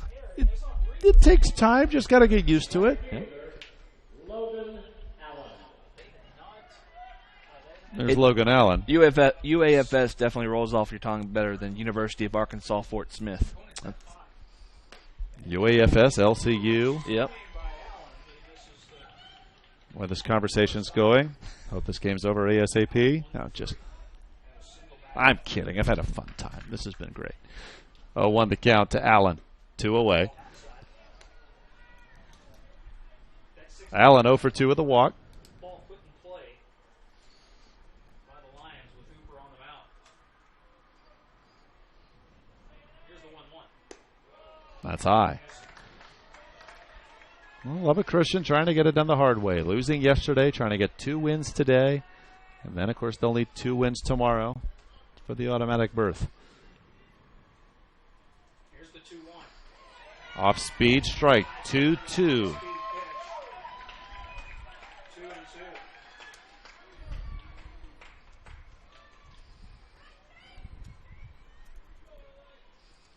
Hooper set at the belt. The 2-2. That's a blooper over the head of Narvaez. 2-out single. Allen. Drew Duncan now to the plate, the tying run. 2 hits for Allen.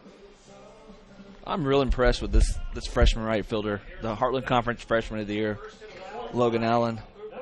He doesn't give bats away. He works deep into counts, and he's able to fight that one off into right field. My correction, actually, it's his second hit. That single in the 5th led to the out at home by Jordani Santiago. Tagged out on a great throw by Brent Stewart from center.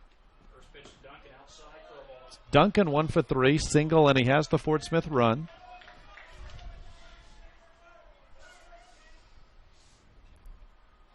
We talk about all the seniors on this Lubbock Christian lineup. Now they count 1-1, but you look at Fort Smith, Logan Allen, freshman, Drew Duncan, sophomore, Brandon Warner, we've seen this inning, sophomore. 5 juniors in the starting lineup in tonight's game. Casey Cooper's the only senior. Todd Holland has a lot of talent coming back. Runner going. That's a tough throw on a pitch outside. Logan Allen has stolen base number 14 of the season. He's in scoring position. Count is 2-1.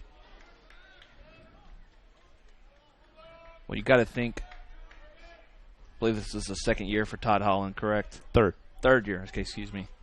So you're going to have a lot of players that he brought in with him his first year.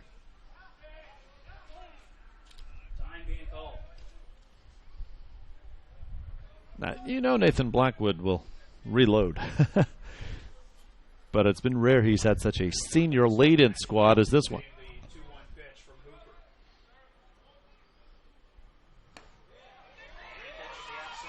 2-2 now the count.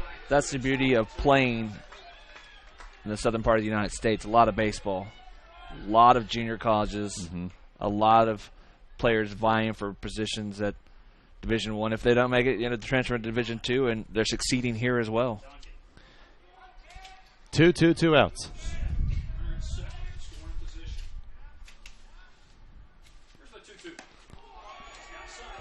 Full count, that just missed.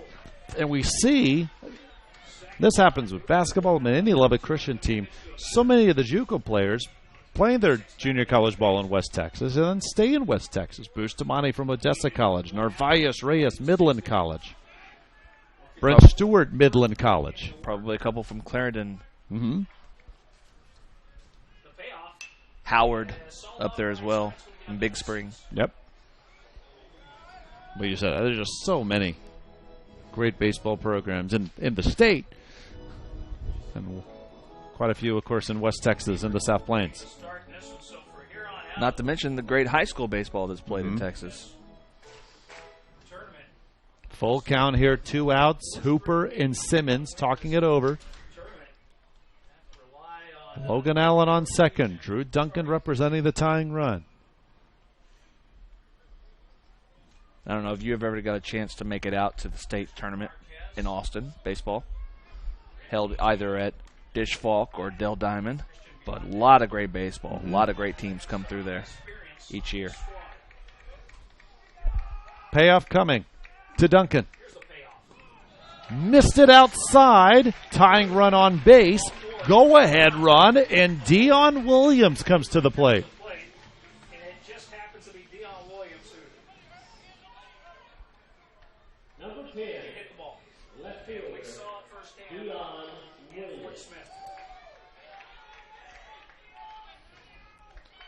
Williams getting his second hit of the tournament in the 6th, was left on third. 2 outs, 2 on. And we repeat all his extra base hits, 30 of them, 14 doubles, nation leading 11 triples, 5 homers. Waves and misses over the top and a good breaking ball. I tell you what, the Lubbock Christian coaching staff picking that up. Dion Williams has swung at the first pitch in just about every at bat here today, and off-speed pitch on the first one there.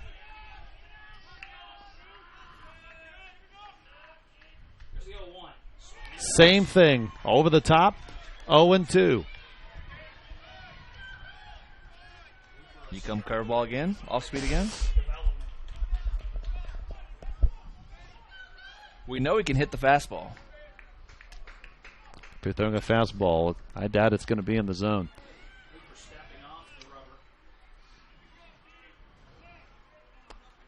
And time called now. We'll have a conference on the mound, and third baseman Brandon Ricks maybe got something in his eye.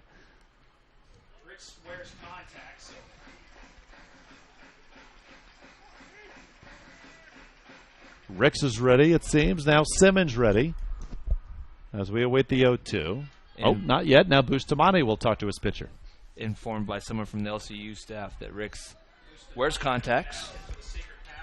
really windy day today, so, that wind's got to be playing tricks on people with contacts, trying to keep your eyes moist from drying out.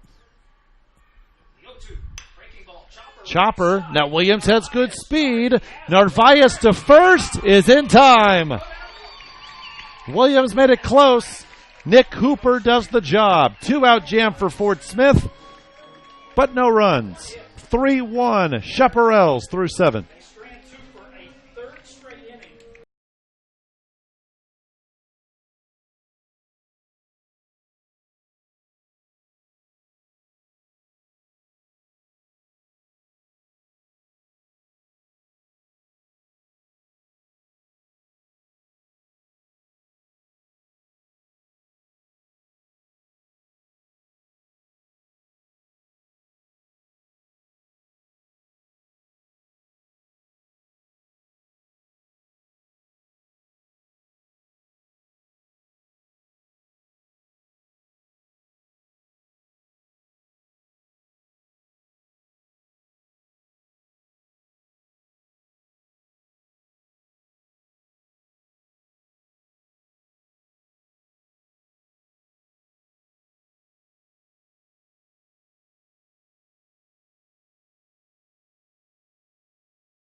Brendan Ricks, Tony Reyes, Ryan Rogers. They were a big part of Lubbock Christian's 3-run sixth. They will lead off the 8th. Strike call to Ricks. His single in the 6th drove in Jarsh Narvaez with a first run. He'd later score on an RBI single by Rogers.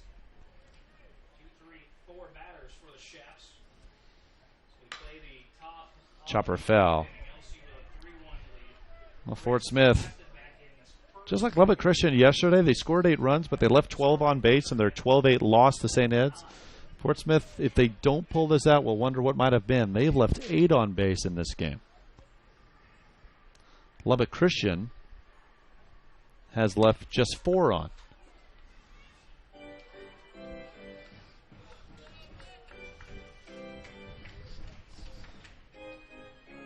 $8-0 Angelo State over Cameron at the Lone Star in the 6th.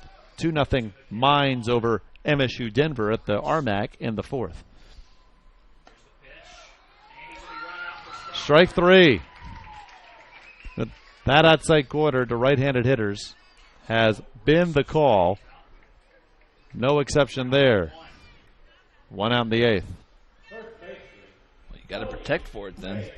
If you know it's there and he's consistently calling it a ball or 2 off of the plate, you've got to be ready with 2 strikes. Nick Yawning came on in the 6th. This is his second full inning of work. There's no activity in the Fort Smith pen. Not only that, there's no one in the Fort Smith pen. I mean, no one's seated on the bench or anything. There are quite a few blue jerseys in the Lubbock Christian pen watching from right center field.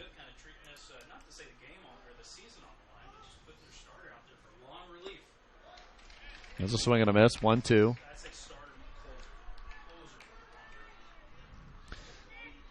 Imagine some Kingsville fans are watching, cheering on Lubbock Christian.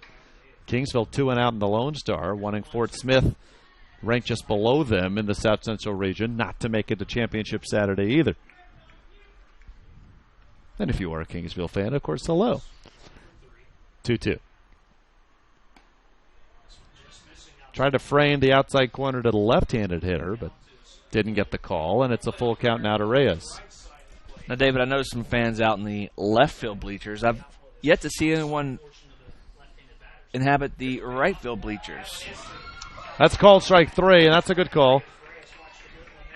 I don't know about you. When I'm at a game, I like to watch from the outfield. It's a different view. It's hard to see, even from where we are in the booth. But, yep, there's just, 4 or 5 rows of bleachers beyond the left field wall, right by the big scoreboard. Plenty more bleachers where the flags are in right field. Big cut by Rogers, and he misses. RBI single last time up. He's 1 for 3. Japs have only 2 hits against Yanni. Line right field. That'll drop. Back-to-back hits for Rogers. He's on with 2 away.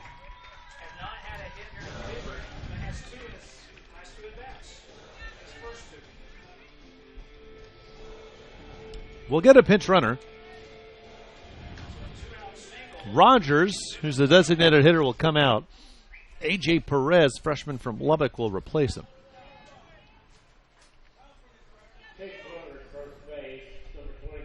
Two away here, top of the 8th. Hits now even at 6.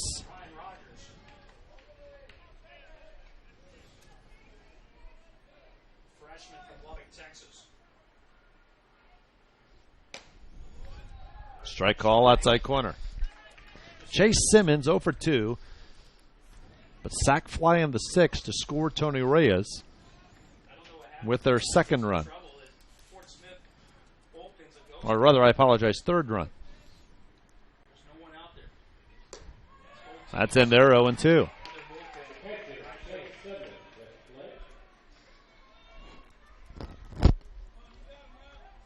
is 0-2 against Simmons with 2 down. And Perez at first base. 0-2 coming. Here's the 0-2, and this one Line foul. foul back. Surprise that Perez isn't going to test the freshman arm, the catcher. St. Edward's the 4 seed. We talked about even yesterday how it seemed like all 4 teams were so evenly matched coming in, but the 4 seed, 2-0, awaits the winner of this one. Duncan there at short to second in time. That'll do it as they force out Pierce. Bottom of the 8th to come. Still 3-1 Chaparrals.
3-1 Lubbock Christian starting the bottom of the 8th.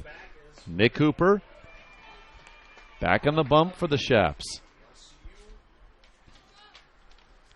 Christian Marquez got the save for Lubbock Christian in their win earlier today over St. Mary's 2-0. That is lifted deep right center field, and that's a home run off the bat of Casey Cooper. Well, that's where you got to hit it. The wind has died down a little bit, but we all know that right field has been a jet stream.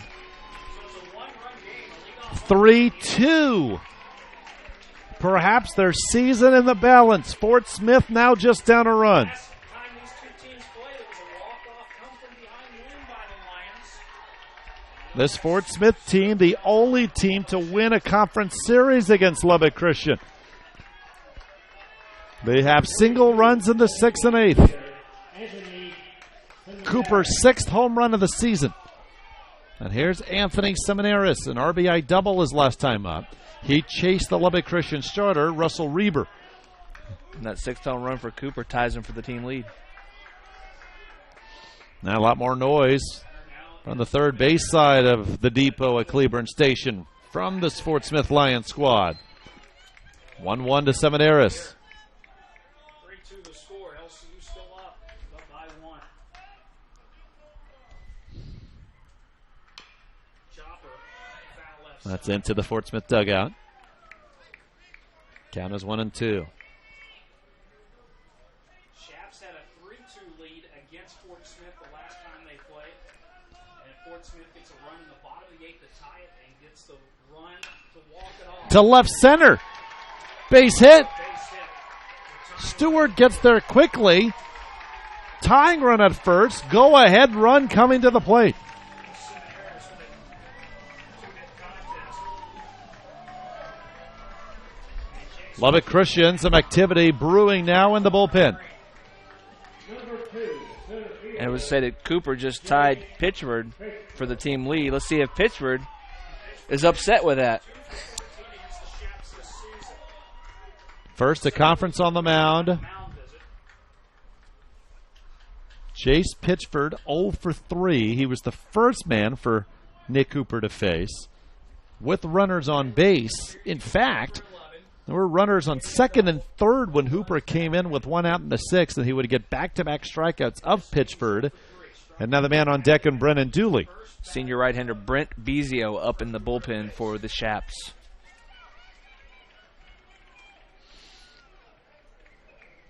And it looks like Brent Bezio is So Hooper will stay. Righty versus righty matchup with Jace Pitchford, the Fort Smith center fielder. Well, Fort Smith with a walk-off come-behind win versus Lubbock Christian. In their series, to win the series, Brent Bezio was the one that gave up that loss. And he may be called upon to keep Lubbock Christian's hopes at a conference tournament title alive. 1-0 count to Pitchford. Went around on the bunt, I believe, appealed to first, and Ned Davenport does say that Pitchford went around. 1-1.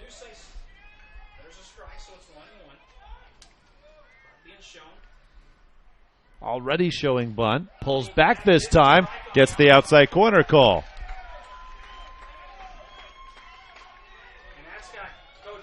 Todd Holland upset. He's walking towards home plate to talk to Gabe Chavez. I mean, look. That ball an inch or two off the plate to right-handed hitters has been called a strike all game. 1-2. Left side. Backhanded Bustamante. He can't control it. First and second. Still nobody out.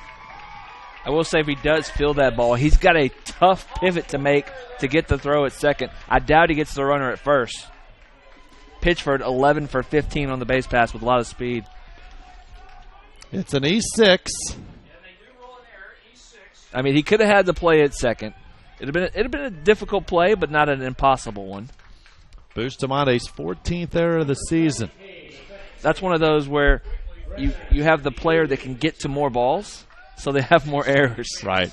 Bustamante with good speed, good lateral speed, able to get to that ball, just not able to come up with it. That's frankly why fielding percentage is a misleading stat, because it doesn't take into account how many hits were saved. That might have been hits had infielders on that play not had as good a range and just would never get to the baseball.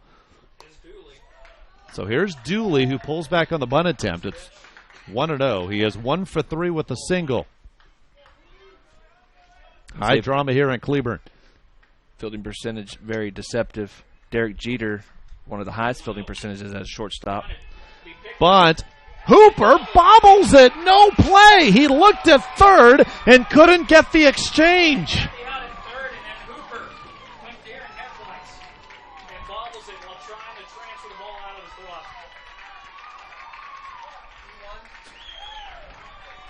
Back-to-back errors. Dooley, sack bunt E1. After Pittsford reached on the E6, they're loaded. Nobody out for Dylan Hurt.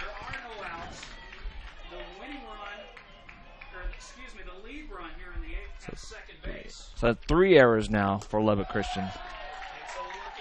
Yep, 2 this inning. Corner infielders even with the bag. Middle infielders, oh, they were in double play depth. Now they move up. Force at every base. 2-0 the count to Hurt. I don't know if I bring the middle infield here because third base runner just ties it.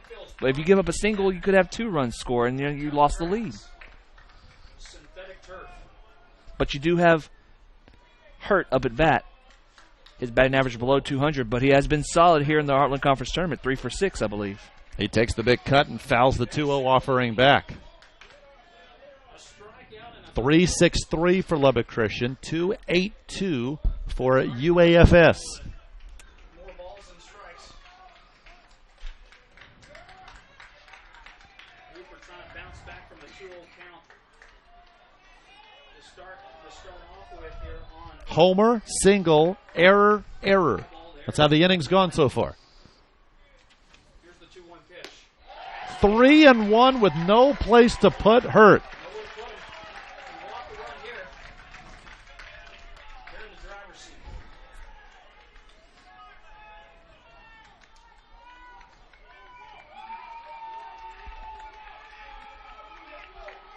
Cooper set.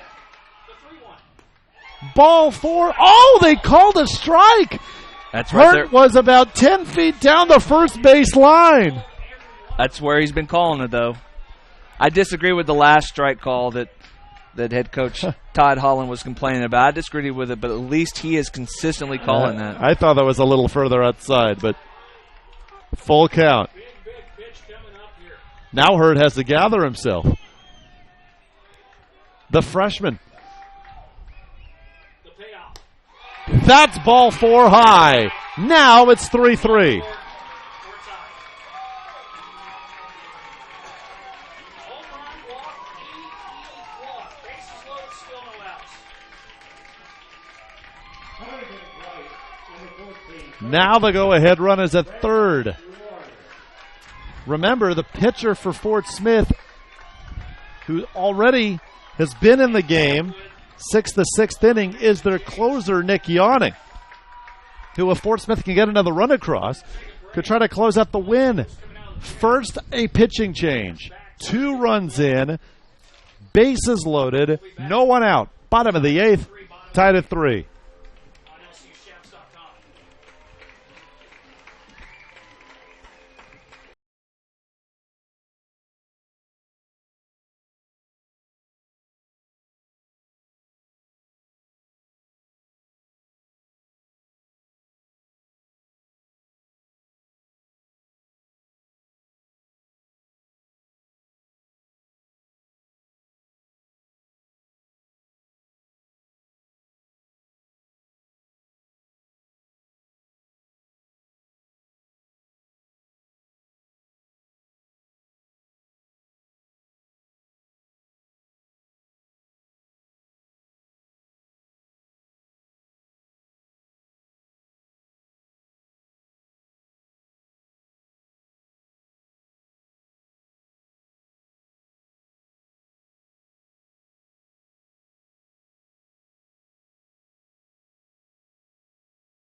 So here we go. It is up to Brent Biggio to somehow get Lubbock Christian out of this jam without another run across.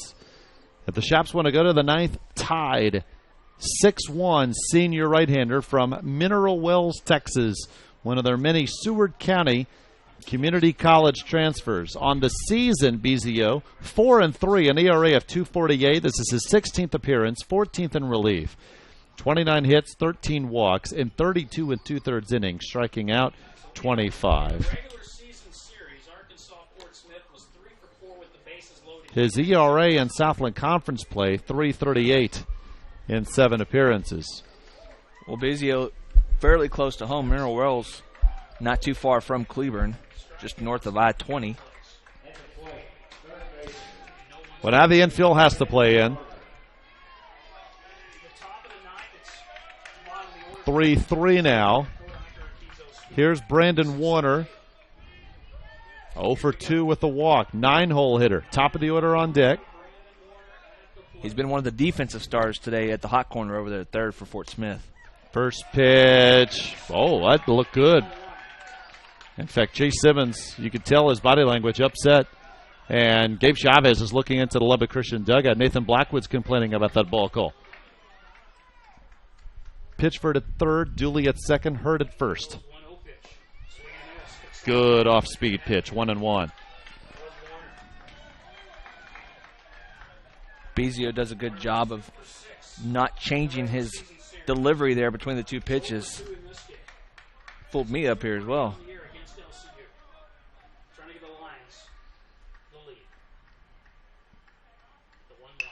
Grounder, second base.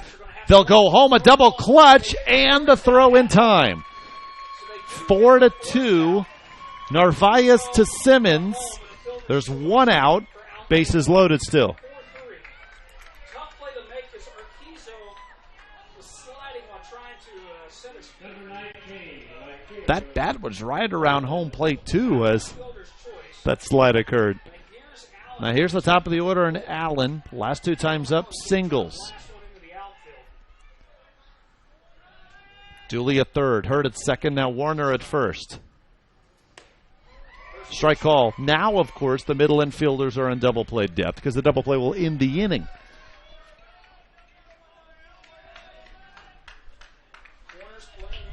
And we mentioned all defensive team. 3 of these infielders are on that team for the Heartland Conference.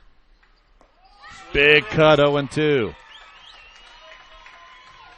Bustamante at short, Urquizo at second, Reyes at first. All on the Heartland Conference defensive team.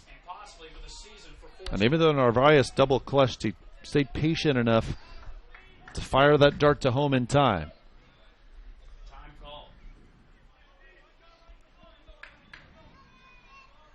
Big hole right side of the infield for Allen. The second baseman, Narvaez, plays close to the second base bag.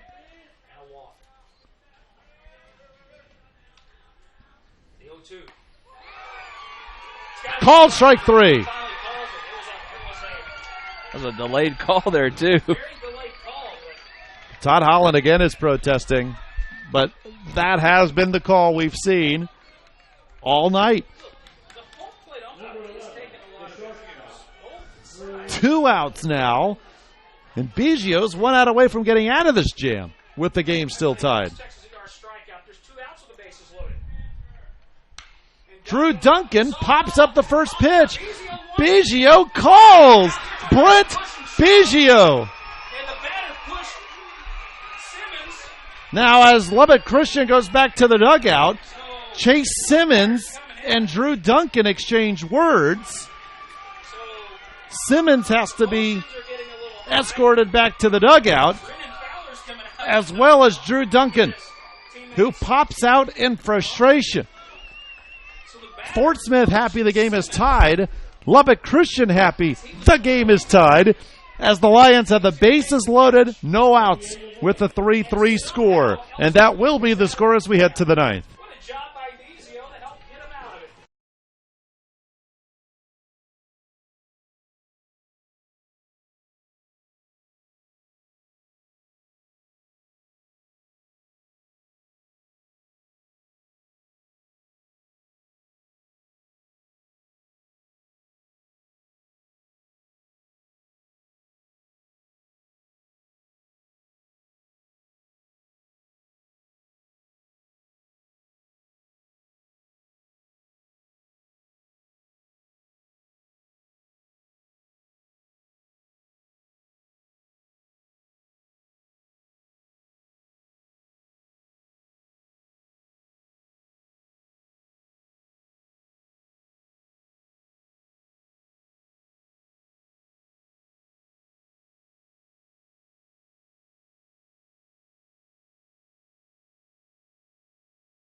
So Fort Smith again with 2 runs in the bottom of the 8th to tie.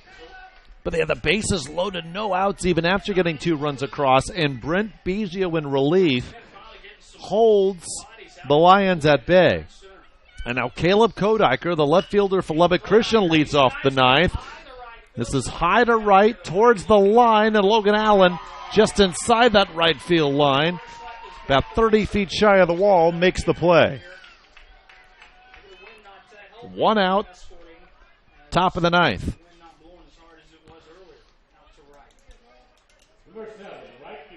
St. Edwards awaits the winner of this one.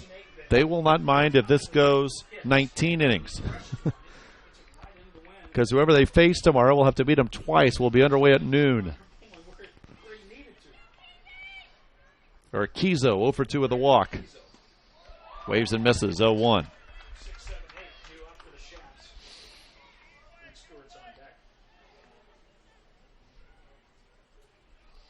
So Nick Yawning, who's been on since the 6th, Fort Smith's closer, continues to work.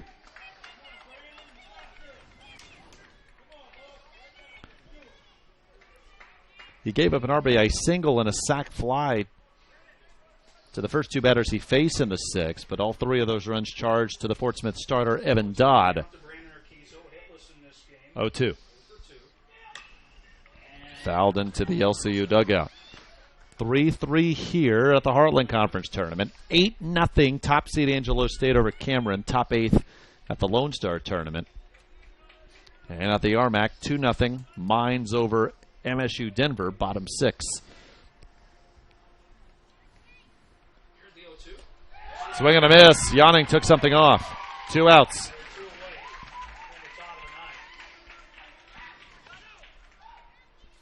In the bottom of the 9th for Fort Smith, 3, 4, and 5, Dion Williams, Casey Cooper, Anthony Seminaris. Lubbock Christian 3 in the 6th, Fort Smith 1 in the 6th, 2 in the 8th.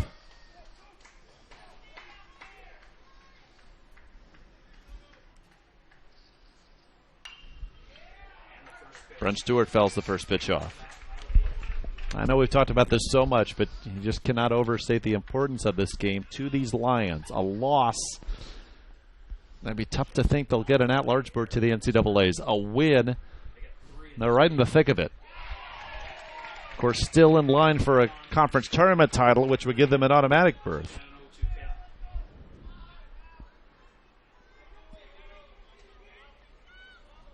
But a win would greatly help their at-large chances here. It would mean they go 3-1 against Lubbock Christian on the gear.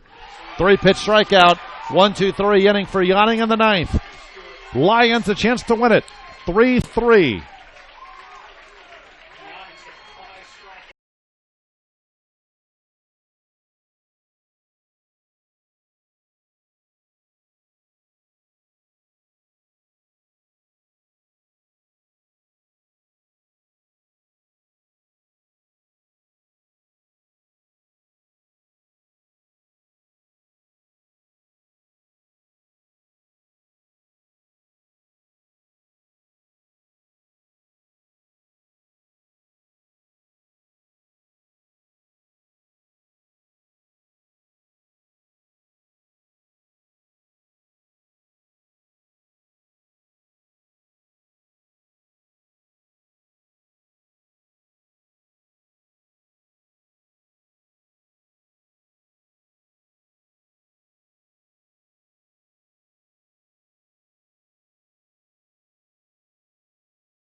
So here we go. Dion Williams to lead off the bottom of the 9th. He was the only player not to hit for Fort Smith in their 2-run 8th.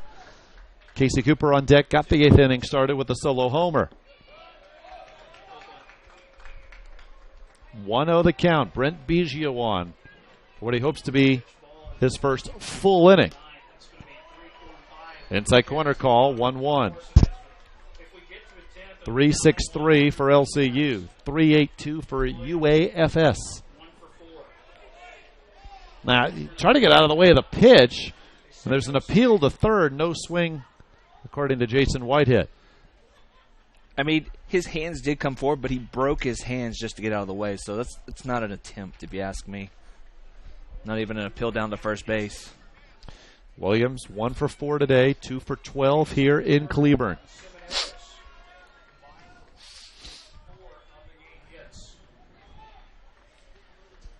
2-1.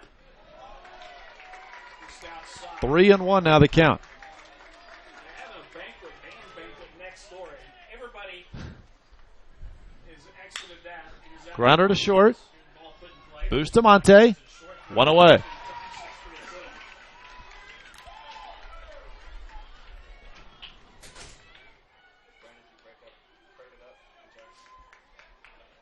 Now Casey Cooper. Solo shot in the 8th, made it a 3-2 game. Man on deck, Anthony Seminaris would single and later score.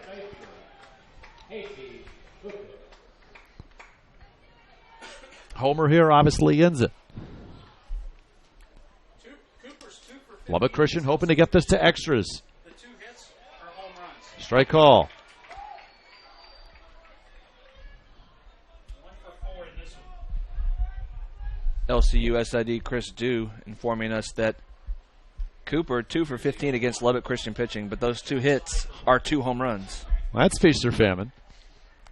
No surprise in this situation. The outfield plays deep. The corner infielders fairly close to the line, especially a third, wanting to prevent an extra base hit. Grounder to Bustamante, and there's 2 away in the 9th. You got to get one more out here at the bottom of the 9th. Got Anthony Seminaris is swinging good. Like you said, St. Edwards hoping this game goes as long as possible because you're going to dip into those bullpens even more. Both teams have, well, nobody up throwing, but they're moving around at least. It's yawning in Bezio's game right now. Seminaris, first pitch strike, singled and scored his last time up. RBI double, back in the 6th. He's 2 for 4. Came in hitting .252, 1 home run.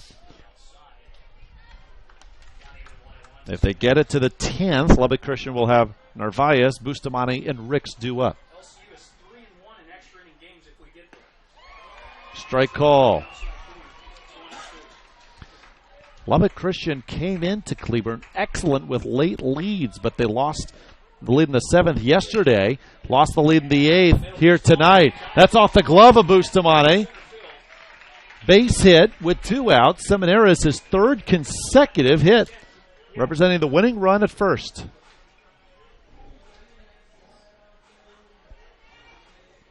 Now Pitchford, who reached on an error his last time up. He is 0 for 4.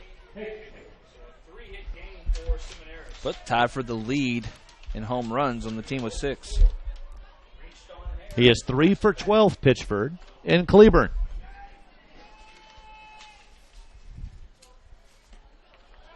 Misses low.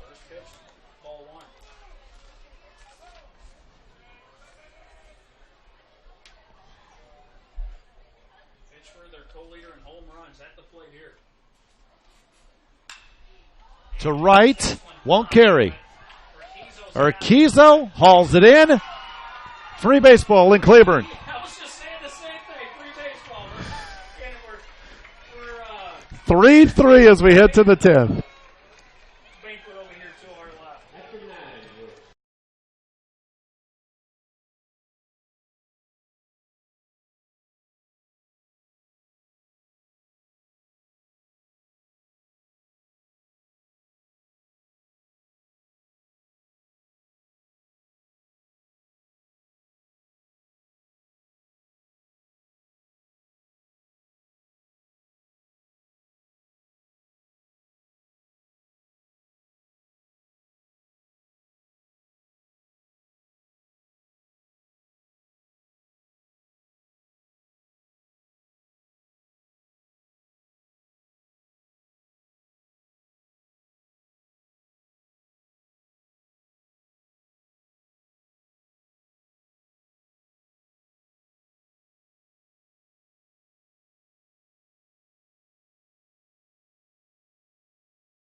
This is our third game of the day.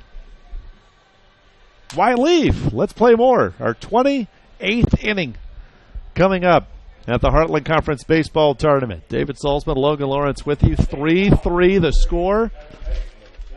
Nick Yawning continues his long relief outing. He has gone 3 2/3.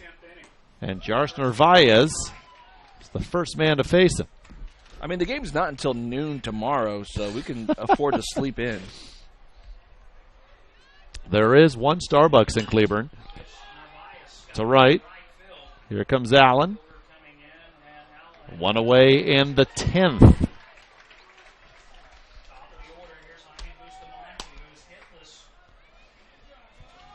So Nick Yawning has gone 4 full innings. He's allowed 2 hits, 1 walk, struck out 5, and most importantly, he is not allowed a run, although he was on the hill when the second and third runs scored in the 6th for Lubbock Christian. All those runs charged to Evan Dodd, who went 5 1/3. Well, you just said giving up the 2 hits. Only Chase Simmons had gotten a hit before that this season against him. Duncan to Cooper in time, 2 away. So apparently, at the third base suite, there is the Cleburne High School Band Banquet. Now, I was in high school band. There was dancing, music, fun. Well, there must be 100 people out here watching this game. Well, I got to ask, on the field, the stadium is ready to go. Off the field, can it handle 100 people over there? Is it ready yet? Obviously so. It's a good test. Brendan Ricks, 1 for 4 with an RBI single and a run. And maybe having a little trouble with his contact. Now just stepping into the box, awaiting that 0-1 pitch. I definitely feel his pain. I play with contacts. 0-2. No, sorry, 0-2 the count. And when they're dried out and you're having a hard time getting them where you like them, it's a tough call. That is now 7 in a row. Retired by Yawning. Bottom of the 10th coming. 3-3.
Bottom of the 10th, Brent Biggio on the hill. UAFS trying to end it.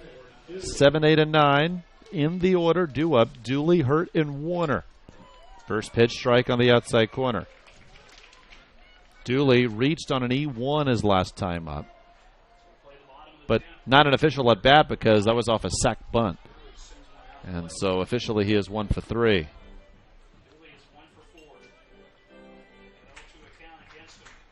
Warner and Allen coming into the game were the only 2 batters to have a hit off of Biggio. Call strike 3. We've talked about it a couple times during the break. It's worth saying. And this is for both teams. I mean, if you're a right-handed hitter and there's a pitch anywhere close to that outside corner, you have to pull the trigger because that's been a strike call all evening.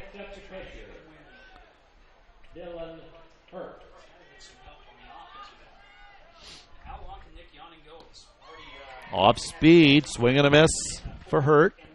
0 for 1 with the walk. He did not start at catcher. Jordani Santiago did. And went 0 for 1.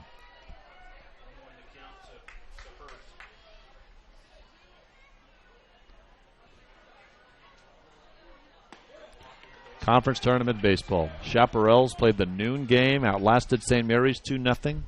Took the afternoon break. Back for the 7 o'clock game, and now in extra innings. And they'll need to win 2 tomorrow if they can get by Fort Smith. And, of course, the opposite true as well. Fort Smith has had a long afternoon and evening, playing in the 3:30 game, losing to St. Edward's 10-5.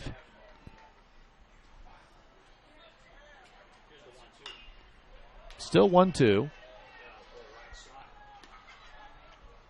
It's now 10-0 Angelo State over Cameron. Cameron's season about to end. It's in the top of the 8th. Elimination game at the Lone Star. And at the RMAC, Mines over MSU Denver 2-0 bottom 7. So it looks like it'll be Angelo State, West Texas A&M in St. Angelo for the Lone Star title. Top seed Angelo State needs 2 wins over West Texas. And Mines or MSU Denver needing 2 over the conference champ Colorado Mesa and the RMAC. Full count now. Whoever has been batting in this spot is at a 3-2 count against him. Now third straight at bat. Here's the payoff. This one's hit well. Line left center field. It's going to drop. Will it be a gapper? Coming up to cut it off is Kodiker. Big turn, trying to get it to second. Tag applied. Safe. Narvaez caught the ball on the left side of second base, had to reach across to make the tag, and was a hair late. I agree with that call, definitely. Smart slide by the freshman there to slide to the outside part of the bag towards right field, away from the direction Narvaez had to turn. 10th Fort Smith hit. A double for Hurt. So the freshman representing the winning run. First base open, Brandon Warner at the plate. 0 for 3 with the walk. And they will intentionally walk him. This will allow for the force at second and third. Well, as I stated before, coming into the game today, Warner and Allen are the only 2 batters that have a hit off of Bezio. Allen is due up.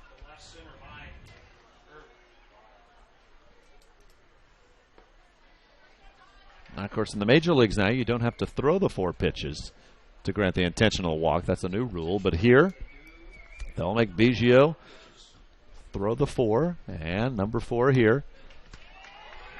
I mean, I say you have to throw the 4 in the major leagues. Get that pitch count up. Don't baby those guys. I agree. A ball's a ball.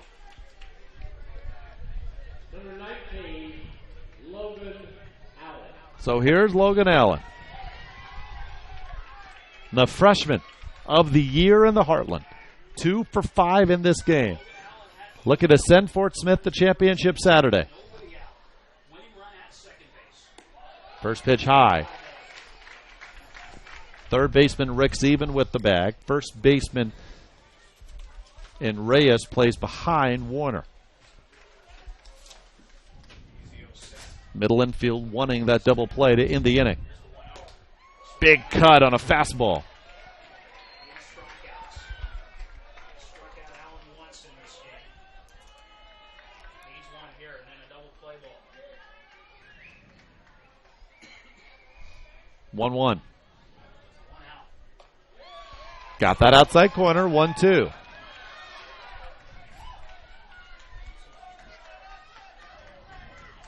Fort Smith changed base coaches.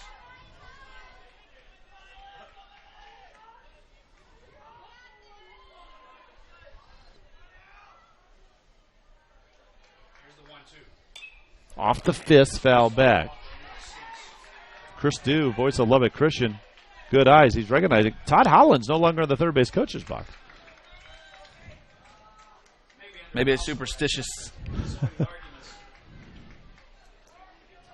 That or he wants to be closer to home to argue balls and strikes. Well, both coaches have had some words. 1-2, one away, winning run at second.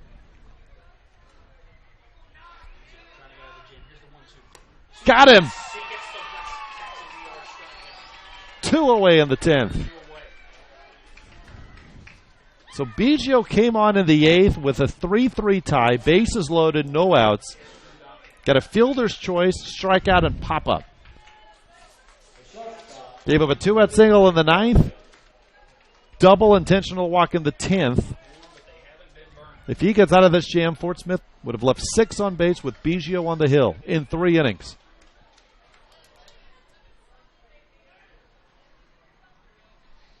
Drew Duncan pops it up. It'll get to shallow right center. Narvaez's there. Brent Biggio again. Fort Smith has left 14 on base. And we'll head to the 11th.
More free baseball. Now the 11th. Nick Yawning already has his longest outing of the campaign, and he's been brilliant in relief for UAFS. 4 2/3 innings pitched, 2 hits, 1 walk, 6 strikeouts.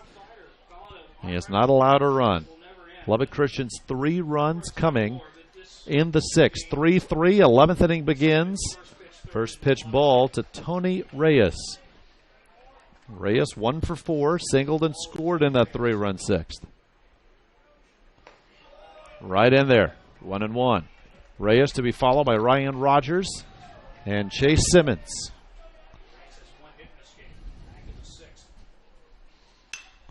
To left, tailing towards the line, Dion Williams under it. 1 away.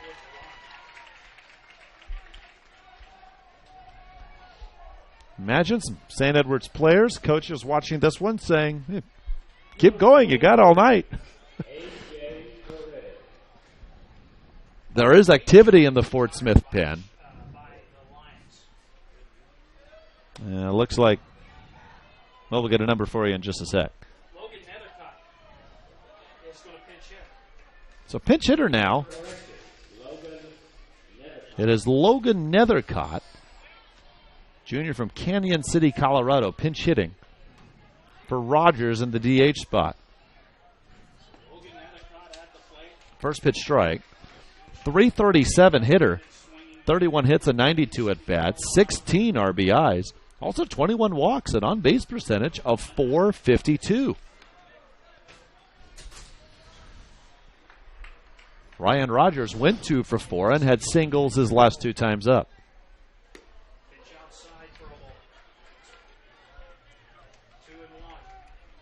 Nethercott the lefty against the righty Yawning.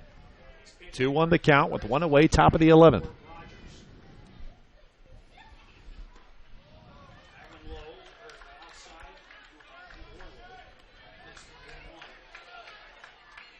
team leader in walks despite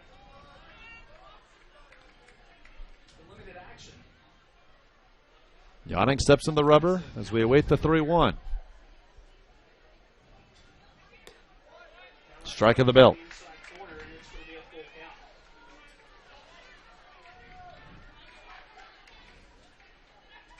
Endicott batting .337 on the season, 9 doubles. Payoff. Fouled off. Off the 3-2, puts it up into the berm. As mentioned, there's 21 walks again for Nethercott, but he has 92 official at-bats. 18 strikeouts. Another payoff pitch to the right side. Dooley in time.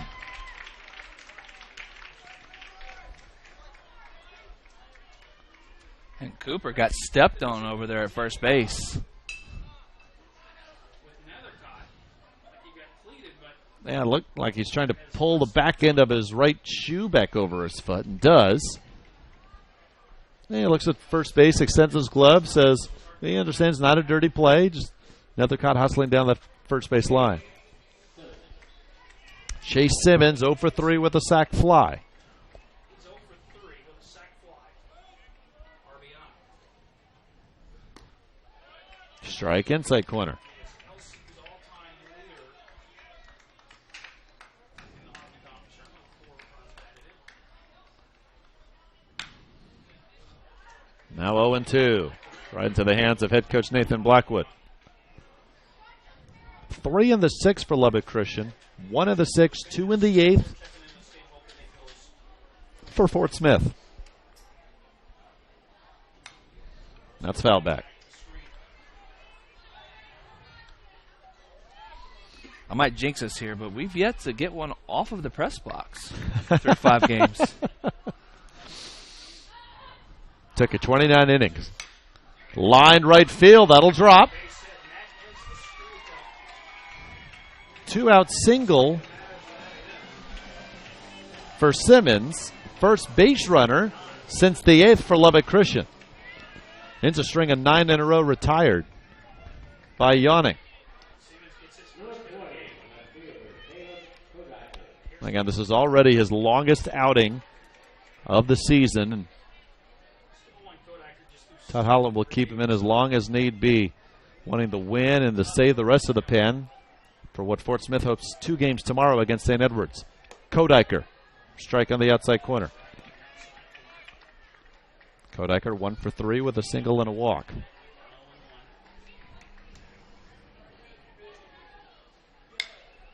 Foul off to our right. 0-2 now. Williams, Cooper, Seminaris due up in the 11th for Fort Smith.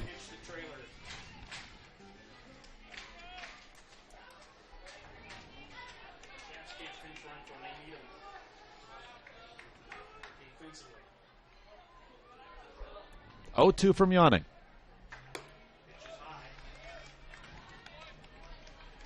1-2 now. Urquizo on deck. Now 2-2. Every time I look at my book, the Lions are in the 3, 4, 5 part of the order. Lubbock Christian 3-1 in extra inning games this season.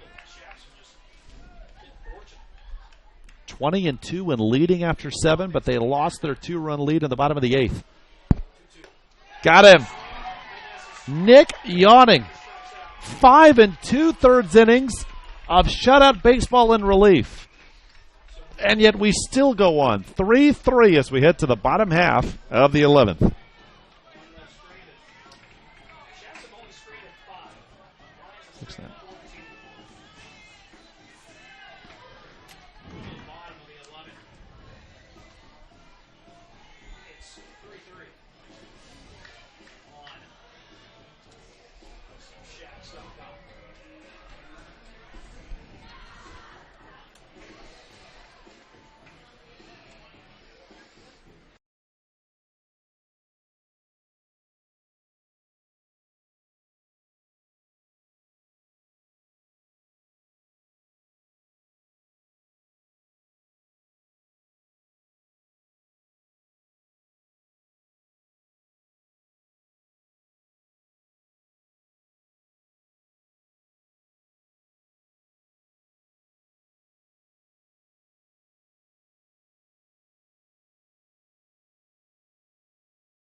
Cleburne is a nice town, but there's not a lot of things open late here. So why not have a late night baseball? Dion Williams, first pitch single off Brent Biggio, representing the winning run here in the bottom of the 11th.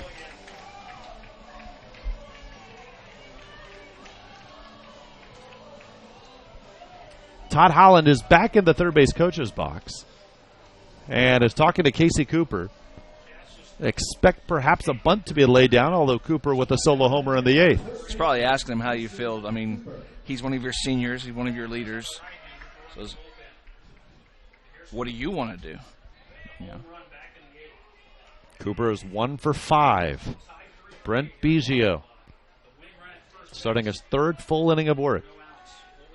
He's pitched 3 innings, coming on with no outs in the 8th. So Cooper did not show bunt there. The count is 1-0. Fort Smith 2-1 in extra inning games. Again, Lubbock Christian 3-1.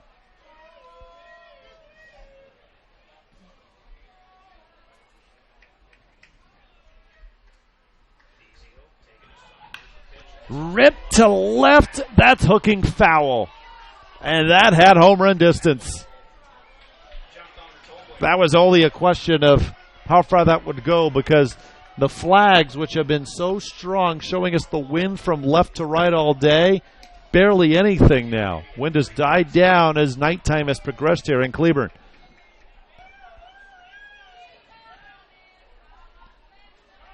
One the count. I don't know if I'd give him another fastball. Here's the 1-1. Big cut on a high fastball. Well, out of the zone there.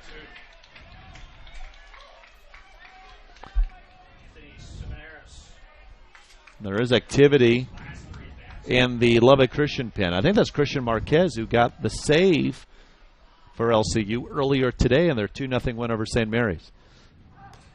Big cut. Cooper goes down swinging.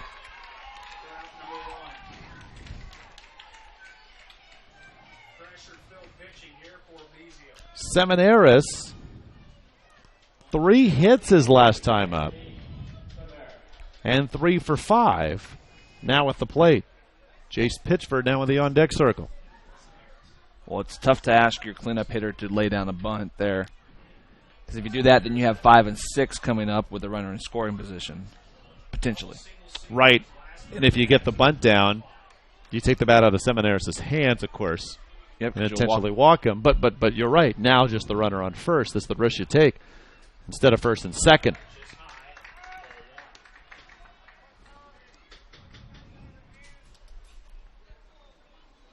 One the count to Seminaris, the DH. Williams has 7 stolen bases.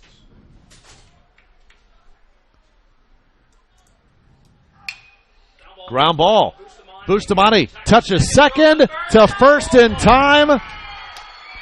Let's keep going to the 12th.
Nick Yawning will continue this outing. I mean, at this point, 5 2/3 innings in relief, longest outing of the season. He's not going to be available for tomorrow. He's just trying to get Fort Smith to championship Sunday. 3 hits, 1 walk, 7 strikeouts. And we begin the top of the 12th. Urquizo. Bunt down the third base line. Warner there, throw to first. Oh, nicely done. Warner has played some outstanding defense there at third base. The idea was there, and that bunt was so well placed, but Warner got a great jump at it. Brent Stewart, defensive hero for Lubbock Christian today, throwing out a runner at the plate back in the 5th, but offensively in this game, 0 for 4. Late swing, 0-1.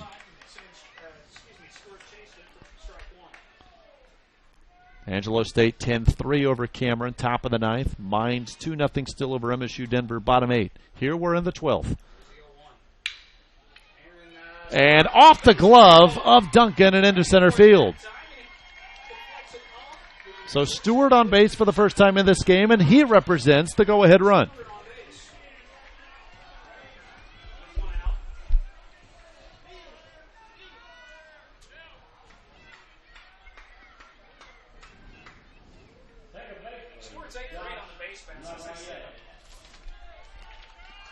So now, Josh Narvaez, 1 for 4, singled and scored in the 6th. And Stewart at first base, a perfect 8 for 8 on the base pass. Doesn't go here, first pitch strike. There was some tossing to begin this inning in the Fort Smith pen. Now no activity.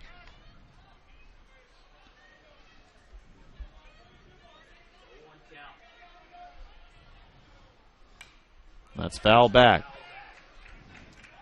Count is 1-1.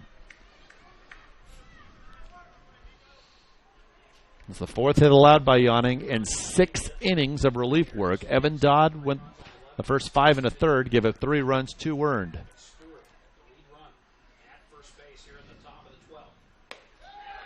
That's 2 outside. Count 1-2. 78 pitches thrown by Nick Yawning, which in 6 innings is awfully good. Swing and a miss. Narvaez is the second out of the 12th. And Yawning, of course, second team all-conference this year.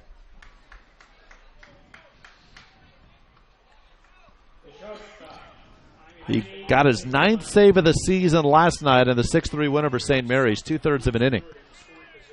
And now it's 6 1/3 tonight.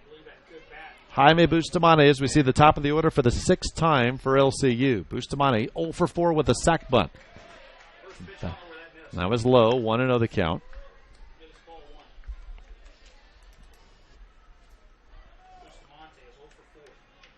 $11 hits for Fort Smith, 8 for Lubbock Christian. Inside off the fists. Bustamante saw that to the right side. And so again, no activity in the Fort Smith pen, nor in the Lubbock Christian bullpen. To right center, that'll drop in front of Allen. Big turn going to third is Stewart. Throw will get there, but late. Runners on the corners. And that's what speed will do for you there. Stewart, no hesitation. He's getting first to third on that single. He did not hesitate. He was full speed going around that second base bag. So Brandon Ricks due up. He's 1 for 5 with an RBI single and a run score, but we'll see a pinch hitter. I wonder, having trouble with his eyes, possibly a contact issue there. Because I know that they called timeout a couple of times when he was at third base.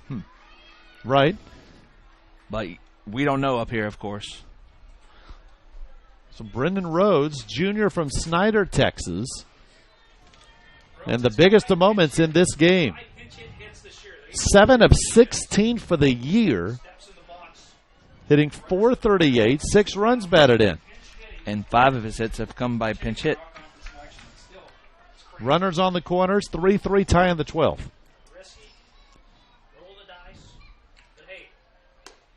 His first appearance in Cleburne. 1-0.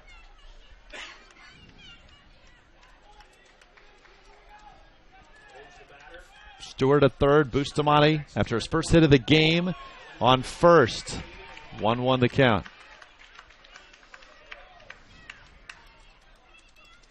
Bustamante at first, Stewart at third. She's got speed. I don't know if they'll do anything crazy on the base pass.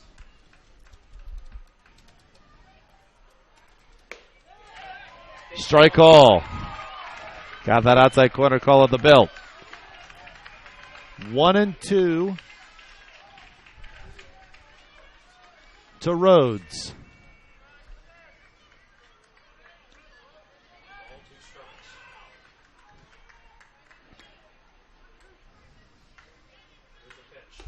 That's high.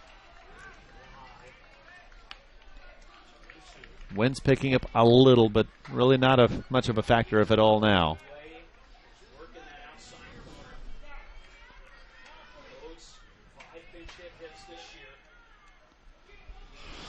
Set up outside. 2-2. Runner going from first, swing and a miss. Nick Yawning. 6 2/3 innings of relief, keeping Lubbock Christian off the board. To the bottom of the 12th we go. 3-3.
You know, most games that go to the bottom of the 12th are 4+ hours old. We're just 3 hours here. 10 o'clock. Good evening, everyone. David Salzman, Logan Lawrence with you. Fort Smith, a run wins it. Brent Biggio sails that pitch over the helmet of Jace Pitchford. Pitchford 0 for 5 in this game. He'll be followed by Brennan Dooley and Dylan Hurt. 3-3 tie, bottom 12. Lions out hitting the Shaps 11-9. Lifted, shallow right. And in fact, it's the second baseman, Narvaez, under it. 1 out. So we've given praise to Nick Yawning in relief for Fort Smith, and of course we must do the same for Brent Biggio. Came on bases loaded, no outs in the 8th. Kept the score at 3-3. Biggio, 4 1/3 innings, 3 hits, 1 walk, 4 strikeouts, and is not allowed to run. That pitch just foul outside the first base bag off the bat of Brennan Dooley. For a second there, I thought I was going to hit the bag.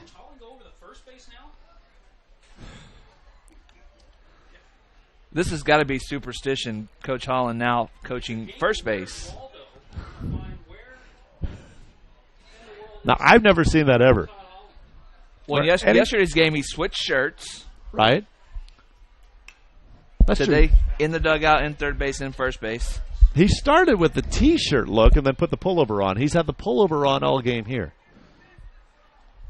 As he talks to first base umpire Ned Davenport. Maybe he just wants a chance to talk to each umpire. But he can't coach at second. 1-2 the count now to Dooley. 1-2 the count, 1 out. That got away after the swing and miss. Simmons has to hurry. Oh, and it looks like they got him. What a play. My goodness. Chase Simmons looking back at home plate umpire Gabe Chavez, and Chavez gives Simmons a pat on the back. That was one heck of a play by the LCU catcher.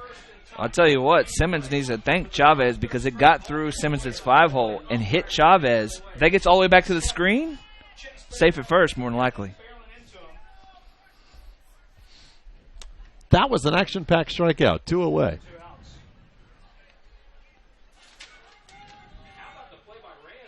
Tony Reyes would lead off the 13th if we get there.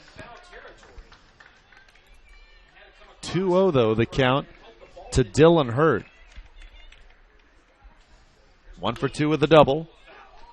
There's double coming with 1 out in the 10th, but he was left on base. That foul ball sent the Fort Smith dugout scrambling.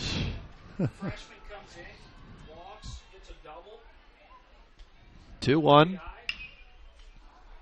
Now 2-2 the count.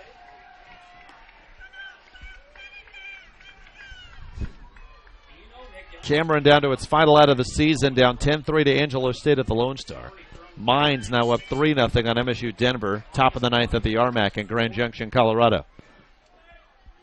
Here 3-3 in the 12th. Good job fighting that off. Russell Reber got the start for Lubbock Christian, went 5 1/3, giving up a run. Nick Hooper, 1 2/3, giving up 2 runs, just 1 earned, and Brent Biggio in relief. 4 1/3, scoreless innings. Strike 3 called outside corner, and another Fort Smith hitter takes the chance at that outside strike call. Headed to lucky number 13. Let's do it.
David Salzman, Logan Lawrence with you. I imagine a bunch of happy St. Edwards players and coaches are watching this one, hoping this game goes 23. But we start the 13th. 3, 4, and 5 for the Chaparrals. Tony Reyes to lead off. Well, you would think the reason they would be happy would be because both teams would be using a lot of pitchers, but Yoning and Biggio have been going the distance here in the late innings. Still out there. That's a good point. I mean, both teams are on their 3rd pitcher here at the top of the 13th. Mick Yoning, well over 80 pitches now, and longest outing of the season, and grabs that comebacker off the bat of Reyes. 1 out. 13th. Tony Reyes. I mean, the pitchers get to stay in a rhythm. The hitters obviously have to wait long in between at bats, and then the longer this game goes, you just wonder just how long can this go? Got to keep their middle edge of the plate as best as possible. Logan Nethercott, the DH, in place of Ryan Rogers. Base hit to left field. He's now 1 for 2. So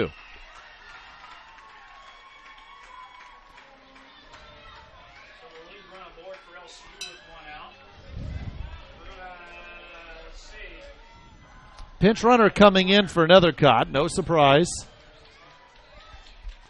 It will be Keaton Greenwald. Keaton Greenwald, freshman from Melrose, New Mexico. Represents the go-ahead run for LCU.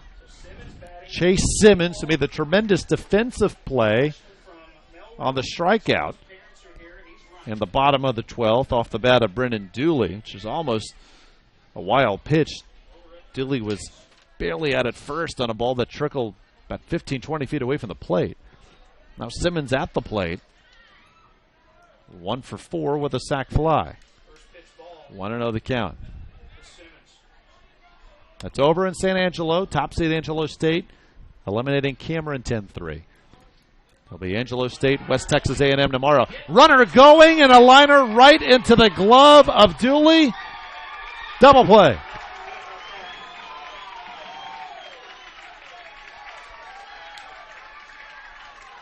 Three. Bottom of the 13th coming up.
So we're about to begin the bottom of the 13th, and remember, both these games already have played one full game previously today. So this is inning number 22 for Lubbock Christian and Fort Smith today. Lubbock Christian, 2-0 win over St. Mary's, an elimination affair to begin the day.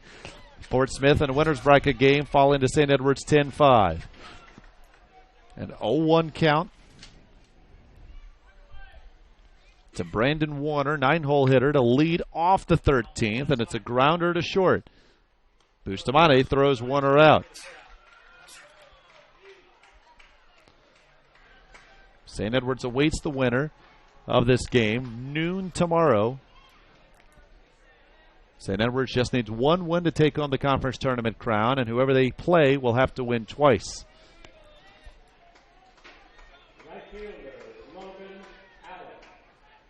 Logan Allen, his 7th at-bat, 2 for 6, tap foul on the first offering from Brent Biggio. No activity still in either pin, so this is the Nick Yawning Brent Biggio show. Strike call, 0-2.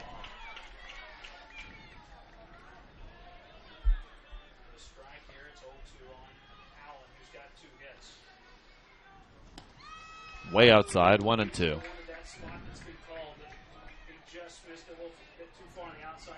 I imagine we'll only see some bullpen action if one of these pitchers gets a couple of runners on and gets into a jam. That's low and outside, 2-2.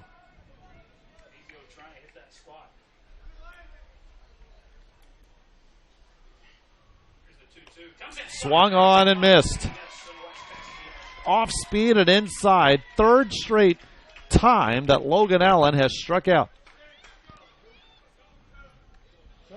Again, St. Edwards awaits the winner of this one. Their head coach Rob Penders telling us after their win over Fort Smith earlier today, he doesn't know who he'll start. It'll depend on the opponent because he's already used all 3 weekend starters in their 2 wins here. Drew Duncan, grounder to short. Bustamante unable to handle. If it's ruled an error, it'll be the 4th on the Chaparrals in this game. And Duncan representing the winning run on first. It is an E6. Dion Williams, all-conference player, 2 for 6 today, couple of singles. So far, nobody's taken advantage of this wind being died down.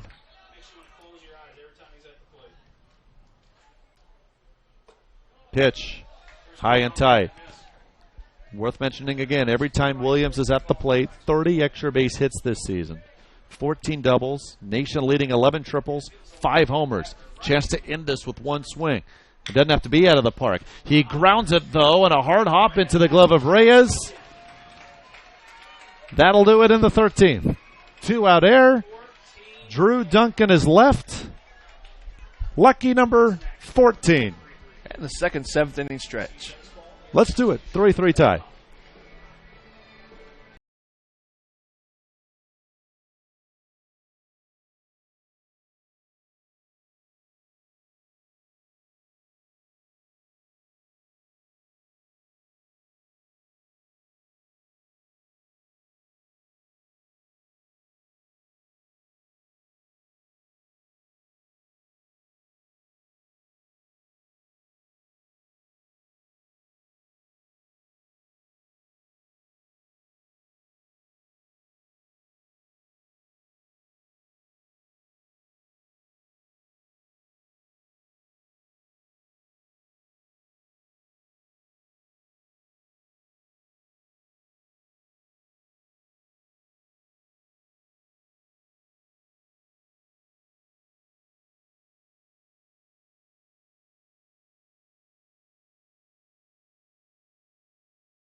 David Salzman, Logan Lawrence, we've been with you all day, and we'll stay with you all night as long as it takes. 3-3, top of the 14th begins.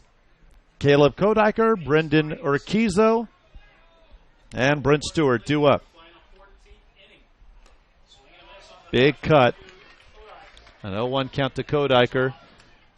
And, of course, no surprise, it is Nick Yawning, the Fort Smith closer who has been on since the 6th. Shallow right center. Allen is there. So that's now 8 innings of work for Nick Yawning of shutout baseball. 92 pitches now for Yawning. He's up in starter territory. For sure. That's what's impressive. Those 8 innings, 92 pitches, which would be excellent for any starter. And you see him there behind the mound stretching out. Now there is some activity now in the pen. And I believe that's Corbin Polley. Corbin Polley, he's already appeared twice in the tournament. Yep. Here's Urquizo. 0 for 4 with a walk. Strike call.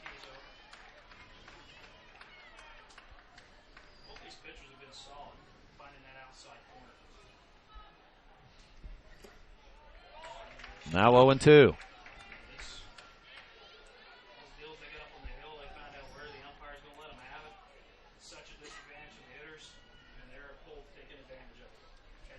The 0-2 offering popped up and will be out of play over the Lubbock Christian dugout.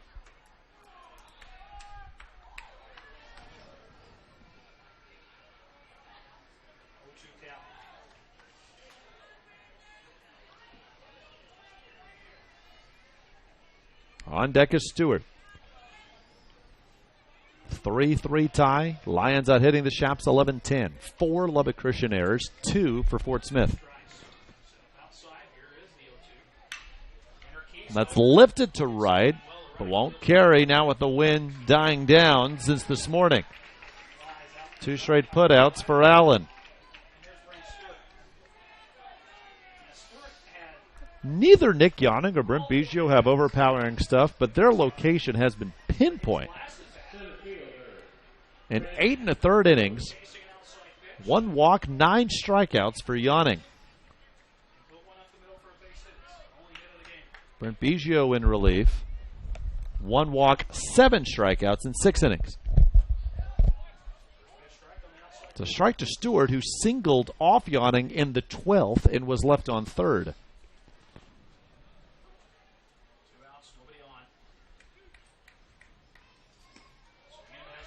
Couldn't time that fastball. Went by him on the swing. 0-2.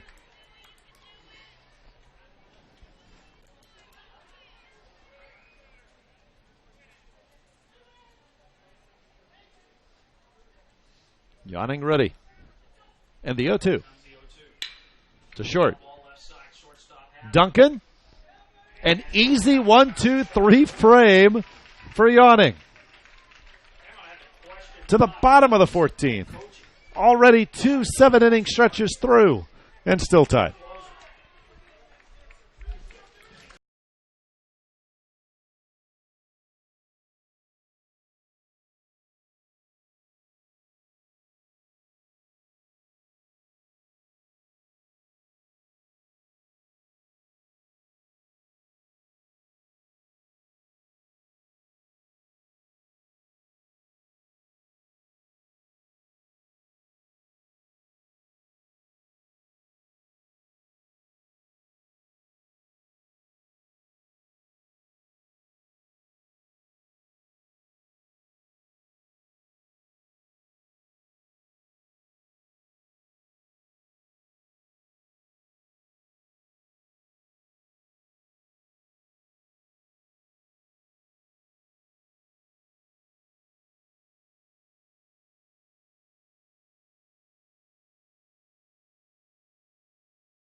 Casey Cooper leads off the bottom of the 14th, has a solo homer back in the 8th. He is 1 for 6. Brent Biggio's first offering hits Cooper in the back. Winning run on to begin the 14th.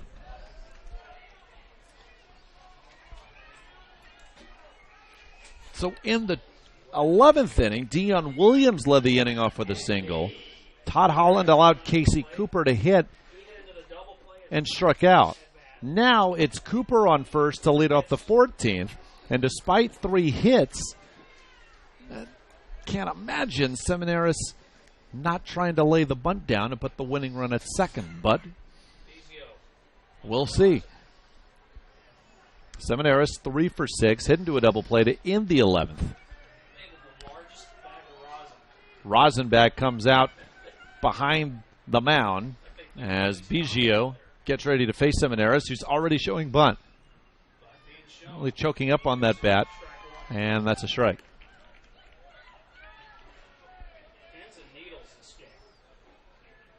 Jace Pitchford on deck.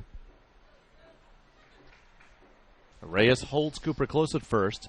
Creeping in from third is the third baseman Rhodes, who took the place of Ricks.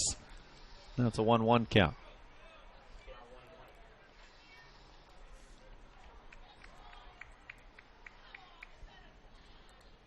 Gets the bunt down here. Nicely placed. Only play to first.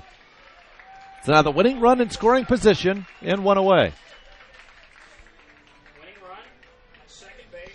Now Pitchford with Dooley on deck. First base open. Dooley is only reached in the 8th on a sac bunt E1. Besides that, he has struck out 3 times. Or rather, I apologize. He did single in the 3rd. That's his only hit. They will put him on. Interesting move here. Pitchford's 0 for 6. So again. So Pitchford will be given first base, which of course will lead to the double play opportunity. In addition to a force at third.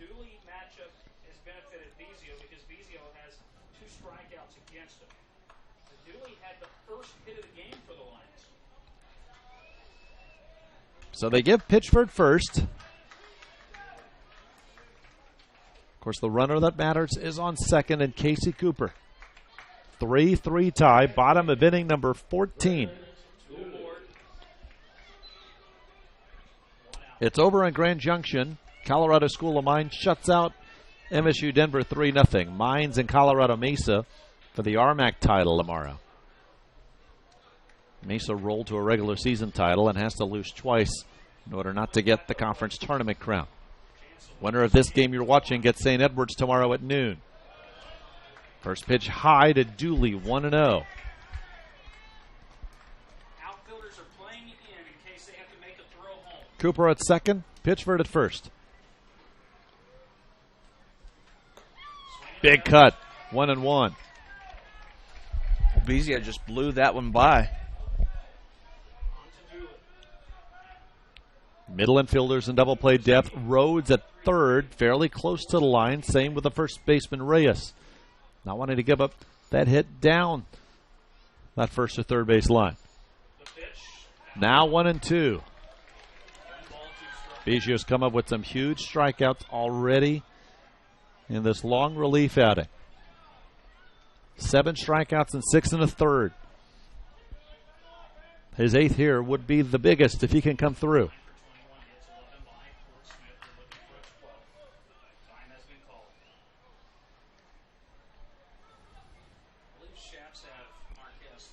Now we're ready. 1-2.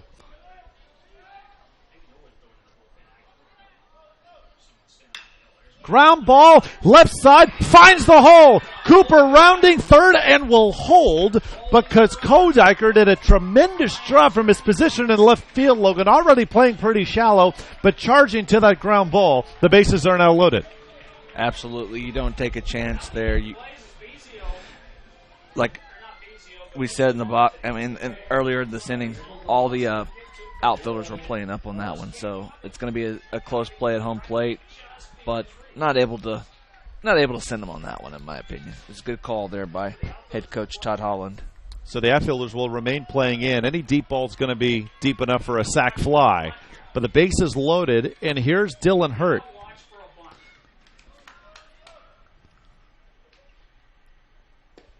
First pitch to the freshman is a ball. Hurt doubled in the 10th. He's also walked, reached on an error. Or I apologize, doubled and walked. He came on in relief of the starting catcher, Jordani Santiago. He's 1 for 3 with that walk. Little tapper. There has to be a play at home, and there won't be any play. Fort Smith advances to Championship Saturday.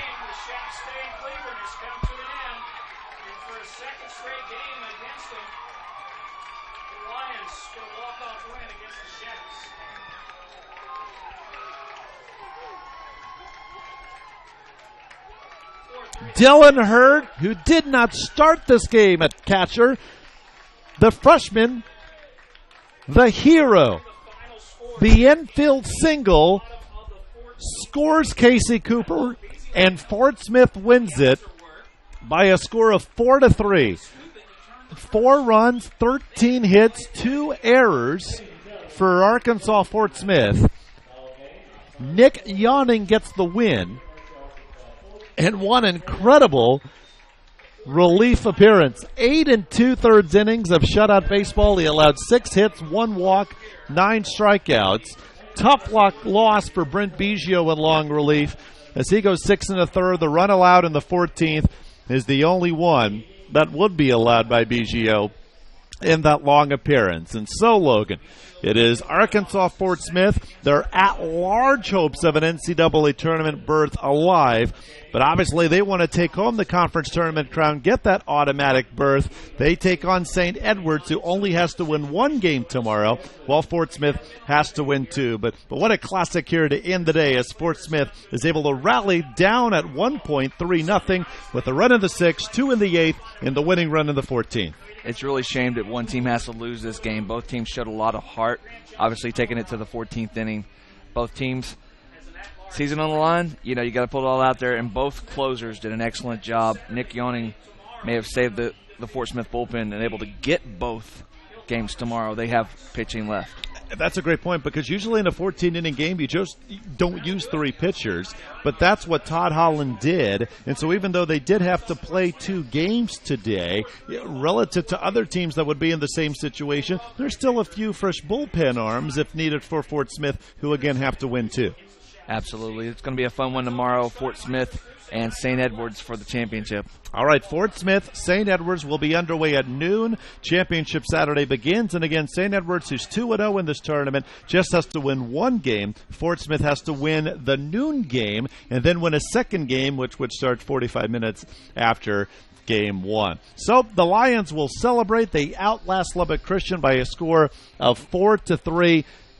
Lubbock Christian, almost a certainty to still make the NCAA tournament as an at-large, and if that happens, and again we assume that will, good luck to Nathan Blackwood and company wherever they will play next week in the NCAA tournament. So we started with Lubbock Christian defeating St. Mary's and eliminating the Rattlers 2-0. St. Edwards in a winner's bracket game knocked off Fort Smith 10-5, and then the Lions come back and in 14 innings eliminate the top seed Lubbock Christian by a 4-3 score. We'll see you at noon tomorrow. For Logan Lawrence, I'm David Salzman. So long from the Depot in Cleburne.